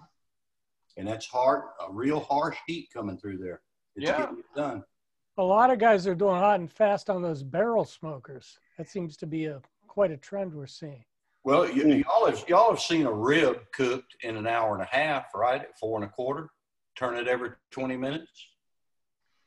No, I've never done that. Come on, man. Are you serious? Our char grills are designed to do that. We've got a char grill design. It's just conventional grilling with 2 sets of slide racks. It's a standard char grill on all our units and in our hybrid series. But what it does is it allows you to double stack ribs, run it up to 4 1/4, put baby backs in there, turn them every 20 minutes, and they're done in an hour and a half. And they're pretty good. Now, I don't think they're quite what a slow cooked rib or a 3 or 4 hour rib is, but they're pretty darn good. And if you're in a jam cooking for the FFA and you need 300 or 400 of them in a hurry, that's what you're thinking. Well, hell, I can get them out in the microwave even faster. We're not cooking it over direct big microwave meat. No, what I'm talking about is when you're cooking for like the veterans of foreign wars, you need 300 or 400 racks of ribs at one time. Yeah. You're thinking that you got to have it big beds of coals and knock it out in an hour and a half. And the reason I know that, a guy came to me and had me build him a twin set of that grill. And that's where our design came from. I'd like to see is that on your website? Can you pull that picture up? Yeah, any of the char grills there. I don't know how many of them are open, but any of the char grills are conventional. Will you pull it up? Because I don't know where to look for it. Well, you've been to Rendezvous, Meathead. That's Rendezvous over fire. And also, what I'm saying is you can find, folks that cook in their backyards today with barbecue, firing up the coals. They're done in an hour and a half with their ribs. They're not all slow cooking. They're done. They're right over the coals. They're turning them quick and they're finished. And I've had some fast cooked ribs right over coals. They're pretty good. What's the famous place in Tuscaloosa? Help me, guys. The guy just got into the Hall of Fame. Oh God! Somebody in the audience pipe up. Football player? No. Well, all the football players hang out in this barbecue joint. It's an old barbecue joint. Oh, I know what you're talking about. Yeah. Yeah, I'm just an old man memory here. I can't remember, but I've been in there and they're cooking like 2 feet above coals. And one of the cool things is they are doing that. They're turning them a lot, and it tastes a lot like a steak because it's getting high heat. And there's sometimes a little bit of char. There's Maillard reaction on the surface. It's a really nice flavor. But I know a lot of barbecue snobs turn up their nose at this place, say, "Oh, that's not real barbecue." You're talking Dreamland. Dreamland, thank you. Yep. Oh, okay. Thank you. Hey, Kenneth Calhoun's got a question, and I think this one is for Ben for sure. Why do some stick burners have a vertical cooking chamber? What's the difference in using one or the other, vertical or horizontal? Ben, your machines often have a vertical box just above the firebox. Can you explain that and how that works? Yeah, the box you're talking about is what's called a warmer. It's just a vertical additional cooking space, runs less temperature than the warmer or than the cooker at any given time. And it gives you the ability to bring up sides, cook sausage, do cooking in it. We upgrade it to make it hotter so it'll cook vertically. Vertically stacking and like a cabinet type apparatus or something vertically cooking, the heat flowing straight up like it does, if the top of the box is not, if it's flat at the top of the box, that heat and condensation that goes up there clings to the top of that box and it drips down on the foods underneath it. Now, if that apparatus has a crown to it, then that the stuff that rises, that condensation will hit the top and roll to the sides and off and out. So that's one of the things with cooking in a cabinet versus a cylinder, if you will. Now the horizontal smoker, we build the offset horizontal type smokers, but many times we have to build what's called a center mount series. And we take the firebox and put it in the middle, in the belly of the cooker. And we make the baffle plates flow left and right and back into themselves in the middle. It's It's called a center mount series. We build all our models in that series, and it fits where a guy's got a limited amount of space and he needs it in there. And but most folks still prefer the offsets, the traditional offsets and the reverse flow type stuff. I had a guy come to me one time to buy one of the big cookers, and he told me he had a, you know, $5,000 pellet contraption that wasn't doing it for him. And during the conversation, writing his order, he kept bringing up that contraption that wasn't doing it for him. And finally, I felt compelled to ask him, what do you mean that it's not doing it for you? He said, big gregarious guy. He says, it ain't sexy enough for me. I said, what are you talking about? And about the time I said that, it hit me what he meant. And he said, me and my buddies can't pull up a chair and chew the fat around it. It just ain't happening.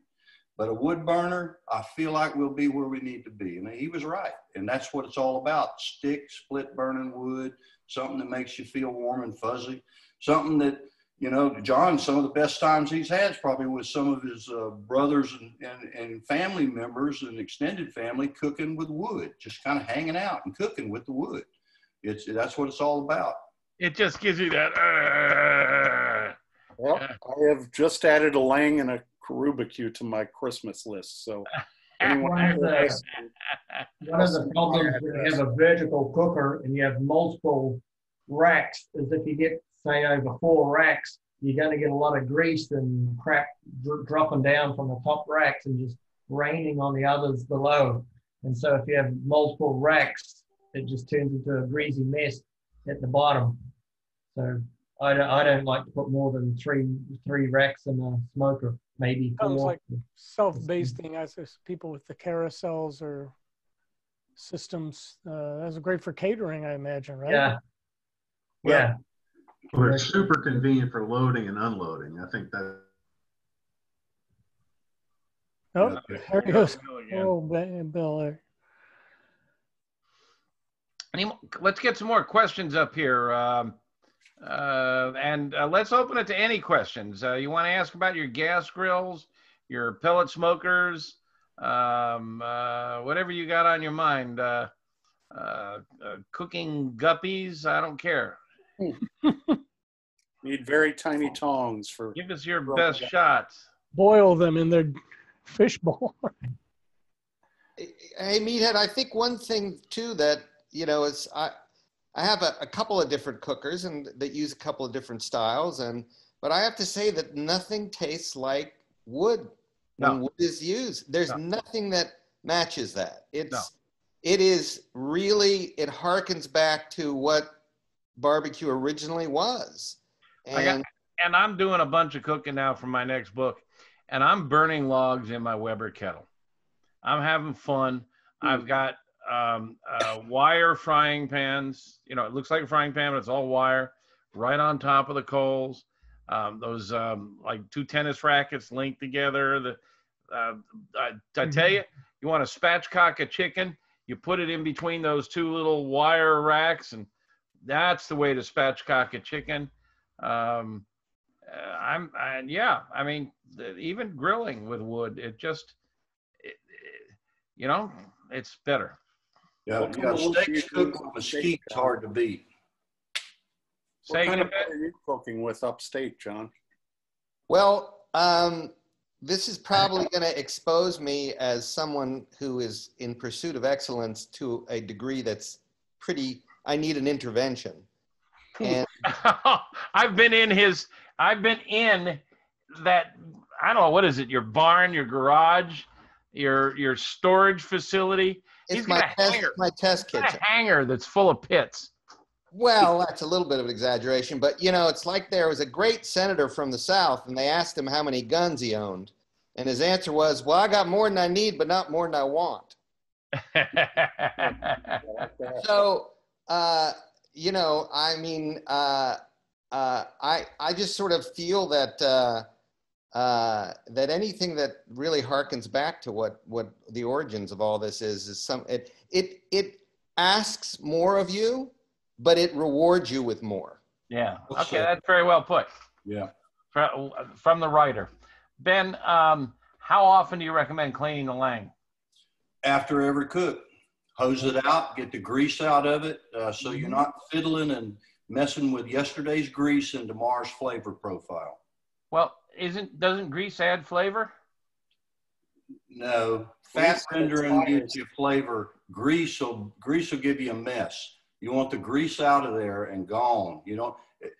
Leaner, cleaner barbecue comes from grease rendered proper, not the old days of crock pot barbecue where it's sitting in the grease. Don't we want to cure that smoker and get a nice layer of grease all over everything? To pre-cook in any type of apparatus, you just want a can of plain Jane and original Pam cooking oil, spray it in there and fire it up hot and burn it in and get to cooking in most cases. In our cookers, you can spray them out and create steam and have some fun sterilizing it and pumping some smoke through it and using it. But yeah, the oils, when you to the contrary, the oils, vegetable oils and some animal oils and fats will get rancid in that cooker if you're not. Damn right. Yeah. So and that's the other thing is the smoke flavor from grease. I mean, I remember when I was first learning how to cook and I had a gas grill and I would light it up and there was all that smoke coming out of there and it was just grease built up on the grates and stuff. But I thought, oh boy, am I smoking now. And you were. Seasoning, that's right. I'm lucky I'm still alive. Ken Calhoun's asking, you ever blend your fuels like mix charcoal for heat and wood chunks or splits for flavor? Absolutely. Lump charcoal's got its place, especially in long cooks. Lump charcoal's got its place. Once you get used to using wood, though, and you've got it available, it's a lot less aggravation than hunting up the coals.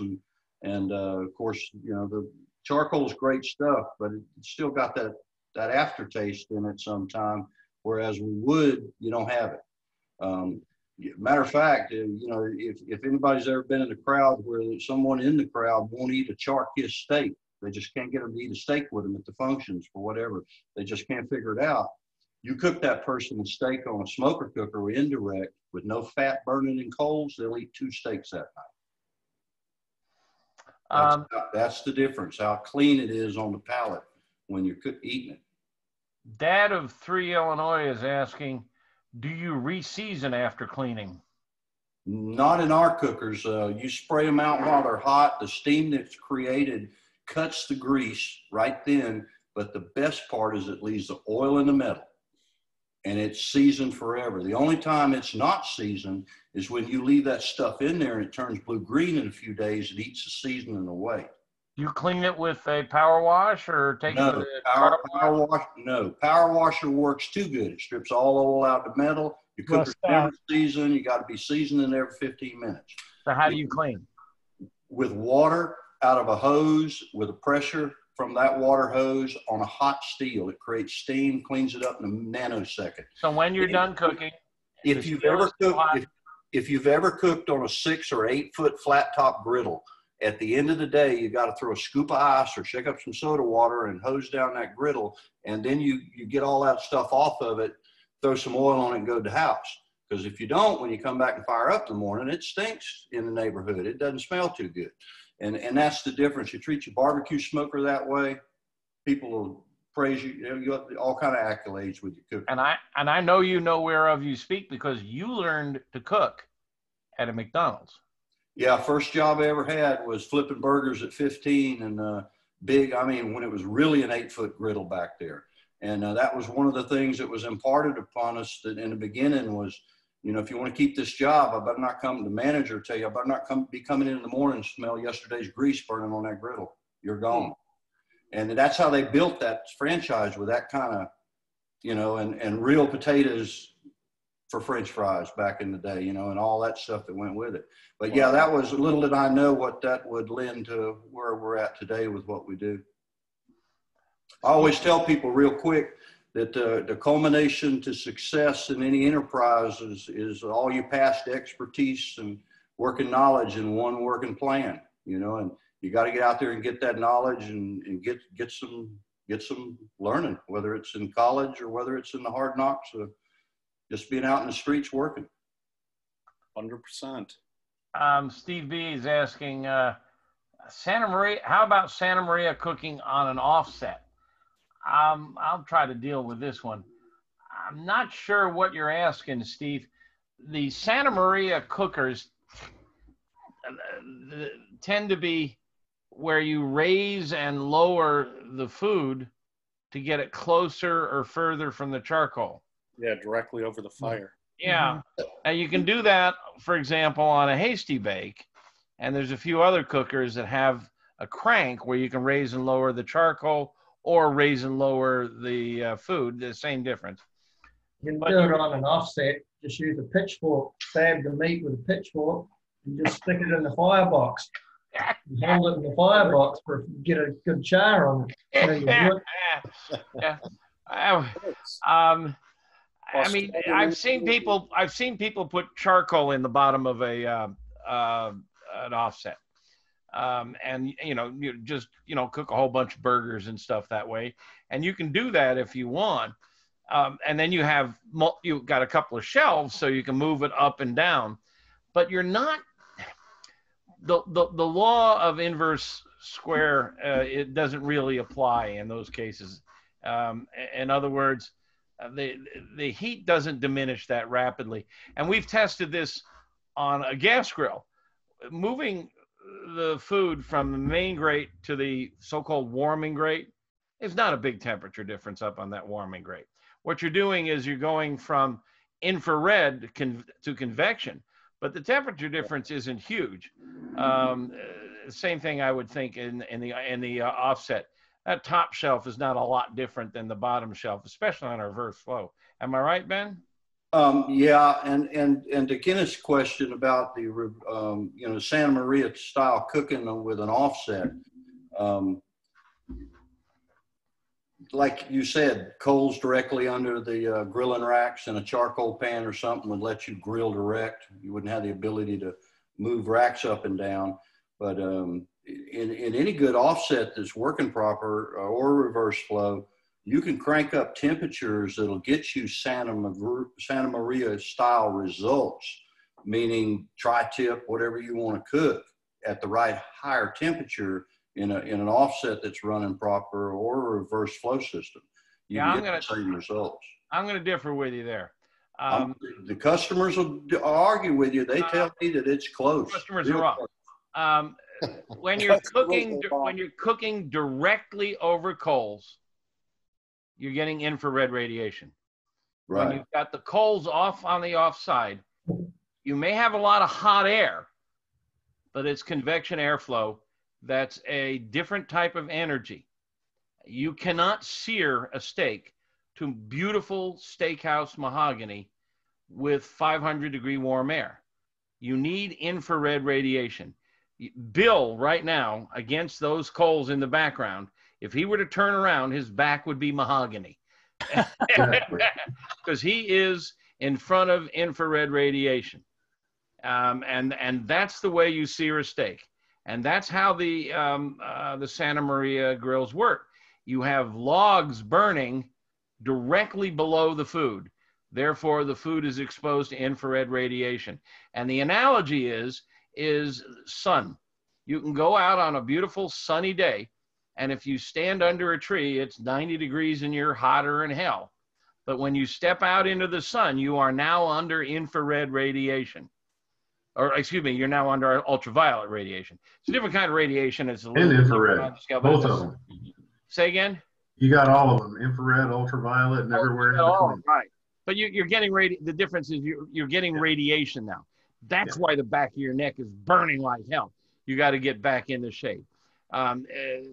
When you're cooking on an offset, you're in the shade. When you're cooking on a Santa Maria cooker, you're in the sun.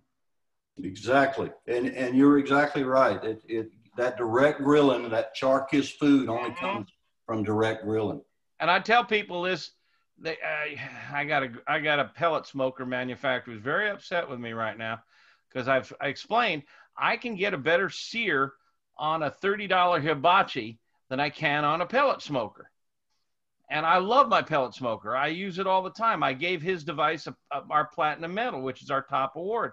It's a brilliant oven. It's a great smoker. But you can't sear a steak for shit on it. So.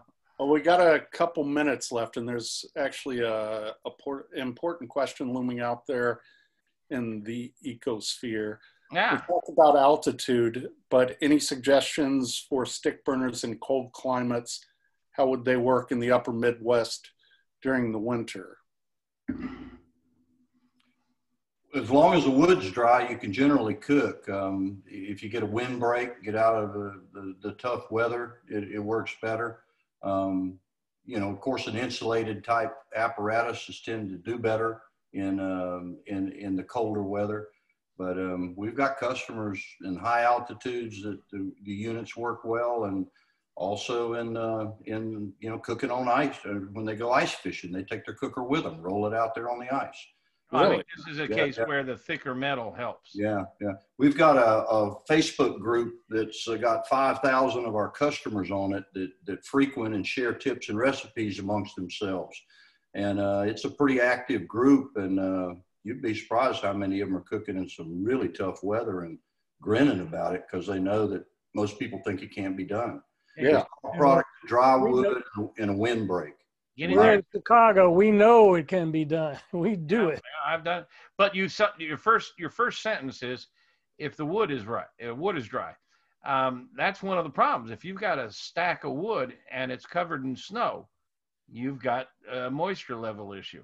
Yeah, that's why a lot of people up here cover their wood with blue tarps. No, you're shaking your head, Bill. Keeping the precipitation off it helps, but once it's dried out, it doesn't pick up an enormous quantity of water. Correct. After that. Otherwise, as long as you're keeping the water away from it, that's right. And a little, just something so the rain can't get on it. Yeah, I agree with Ben. It's not so much winter temperatures, it's winter wind velocities, particularly with a natural draft pit, you know, which the differential pressures are. And with our stuff, not to cut you short there, Bill, but with our stuff, we find if you'll take the cold, harsh wind on the firebox door or on the nose of the cooker that day, you set up things so you're fighting it on the nose of the firebox door only, not on one side of the cooker, because it's impossible to run one side hotter than the other side when the wind's coming from one side. But if you'll pay attention to that, usually you don't have, and preheat your wood, like putting it in a warmer or something and getting it a little toasty before you throw it in. Now again, we found that if you take a layer of fire brick, we recommend it in the bottom of our fireboxes anyway, as to help it become more of a wood miser. But if you take a layer of fire brick and put it on top of a regular offset that's got no warmer shelf or anything, just a regular offset, you won't have a bad hair day that day when it's humid and cold and wet in terms of cooking. It will not be a bad hair day. It'll be just like a regular day. You're talking about on the top shelf? Oh, no, I'm talking about on the top of a firebox of a common offset, meaning where it's just normally there and there's nothing there on an original version, or you got a warmer sitting up there on a deluxe version. I'm saying if on the days that are tough and you know it's going to be a bear to cook, that's the day you break out the extra fire brick, throw them on top of the firebox. Not a bad day. It's and you say fire bricks, but I've used plain old bricks. I've got a bunch of old bricks around. Nothing wrong with that, but you know that fire bricks are mortar different for fireplace. They're more of a conductor than the common brick would be, and they probably would last longer. Those common brick, that they'd probably start cracking on you pretty soon. Yeah, I've got a bunch of old common brick, and I don't care if it cracks. There you go. Hey, we got one last question here. Can I just jump in for one thing here that was said earlier? The idea, I'm going to say that the idea of rolling my cooker out on the ice when I'm out there ice fishing, I don't think I'd do that because I'm Jewish and we're nervous. I don't think you're going to see me doing that ever. You don't ice fish anyhow, for crying out loud. If I did. Just buy gefilte fish and that's all there is to it. John's got a guy that ice fishes for him. Wouldn't ask that of anyone. I hear it's fun though. Yep. There's one last question, and then we can wrap her up, I think, after this. Anybody used ficus or figwood for cooking? Open fire, chunks, offset, whatever. He had a tree taken down and wondered if it's a cooking wood or just good for the fire pit. Fig is a fruit wood. Fig, I'd say fig's good. I'm not sure what ficus is. Never used it. Is ficus another name for figwood? I mean, that's what he's implying. It's ficus / figwood. So I think he's implying it's the same thing. Somebody Google it. I think I have. I've never cooked with it, but I think I've heard that fig is actually pretty dense. You know, more like a grape, or yeah, more like a grape. I think I've read somewhere, but I can't find the reference. Hey, by the way, you mentioned grape again. If you want to see something fun, just go to AmazingRibs.com. Go to YouTube.com/AmazingRibs and find the video of me cooking a flank steak on grapewood. This is pretty fun stuff. It's pretty cool. Well, I have learned, now that we're out of time, I want to pitch John an idea. We get Ben and Bill, and we do a reboot of Bobby Flay's Grillin' and Chillin'. You remember that show? Great idea. Of course, I remember that. Yeah, these two going against each other every week. I think we got a hit. You flatter us. I honestly don't know who would win, because I have cooked on both their devices, and they're my two favorite cookers. I got to confess, Ben, when my sous chef left me to go to work for a big meat processing company, I gave him my 36-inch Lang as a going away gift. He just got married, had babies, and I miss it. But it was the best gift I could give a very talented chef. I still have my Karubikyu, and I loved cooking on both of them, and I can't think of a better way to cook, which is why you two are here tonight. And when we make it down Craig's way, we're going to cook on one of his originals. Oh, God. Let's all go to Argentina and just eat meat every night. Beef. Yeah. Yep, there's a lot of it down here. It's cheap too. Super cheap at the moment. Yeah. It's been a lot of fun, guys. Yeah. Nice to meet you, John. And see you more face-to-face, Ben. Thank you guys all very much. Chris? We're gonna hang up shortly. Let me remind everybody that we process the recording of this, and we store it in the Pitmaster Club, along with all of the previous happy hours we've had on ribs, on seafood. What else did we do, Clint? Pizza. Pizza. Well, we did. Oh, very good pizza session. They're all in the Pitmaster Club for you to watch. We did lots and what's coming up next month, Clint? I think we're doing seasonal cooking, if I'm not mistaken. Are we doing Thanksgiving turkey or something? November is cold weather grilling. Oh, cold weather. That's not cold in November. But we'll get back to you on that. We're having fun with these, and we're really all learning, and I hope you guys are enjoying it as much as we are. We just did a head count today. We have 28 out of the 400 seats for the meetup in Memphis left. 28 out of 400, so that is going to sell out soon. That is next August. John, I've got a guest room ready for you. Oh, I'd love to come. If you're thinking about coming down to Memphis for a big party and a lesson, a lot of learning and a lot of fun, we got. Yeah, obviously that guest room was open to Craig and Bill and Ben as well, so you guys can all cram in there. Oh, thank you. Thank you very much, everybody, and appreciate you giving us of your valuable time. And I'm going to hang up on you. So long, Jen. Everybody. Everyone. Bye, everyone. See everybody. All right. Bye now. Thanks, Max.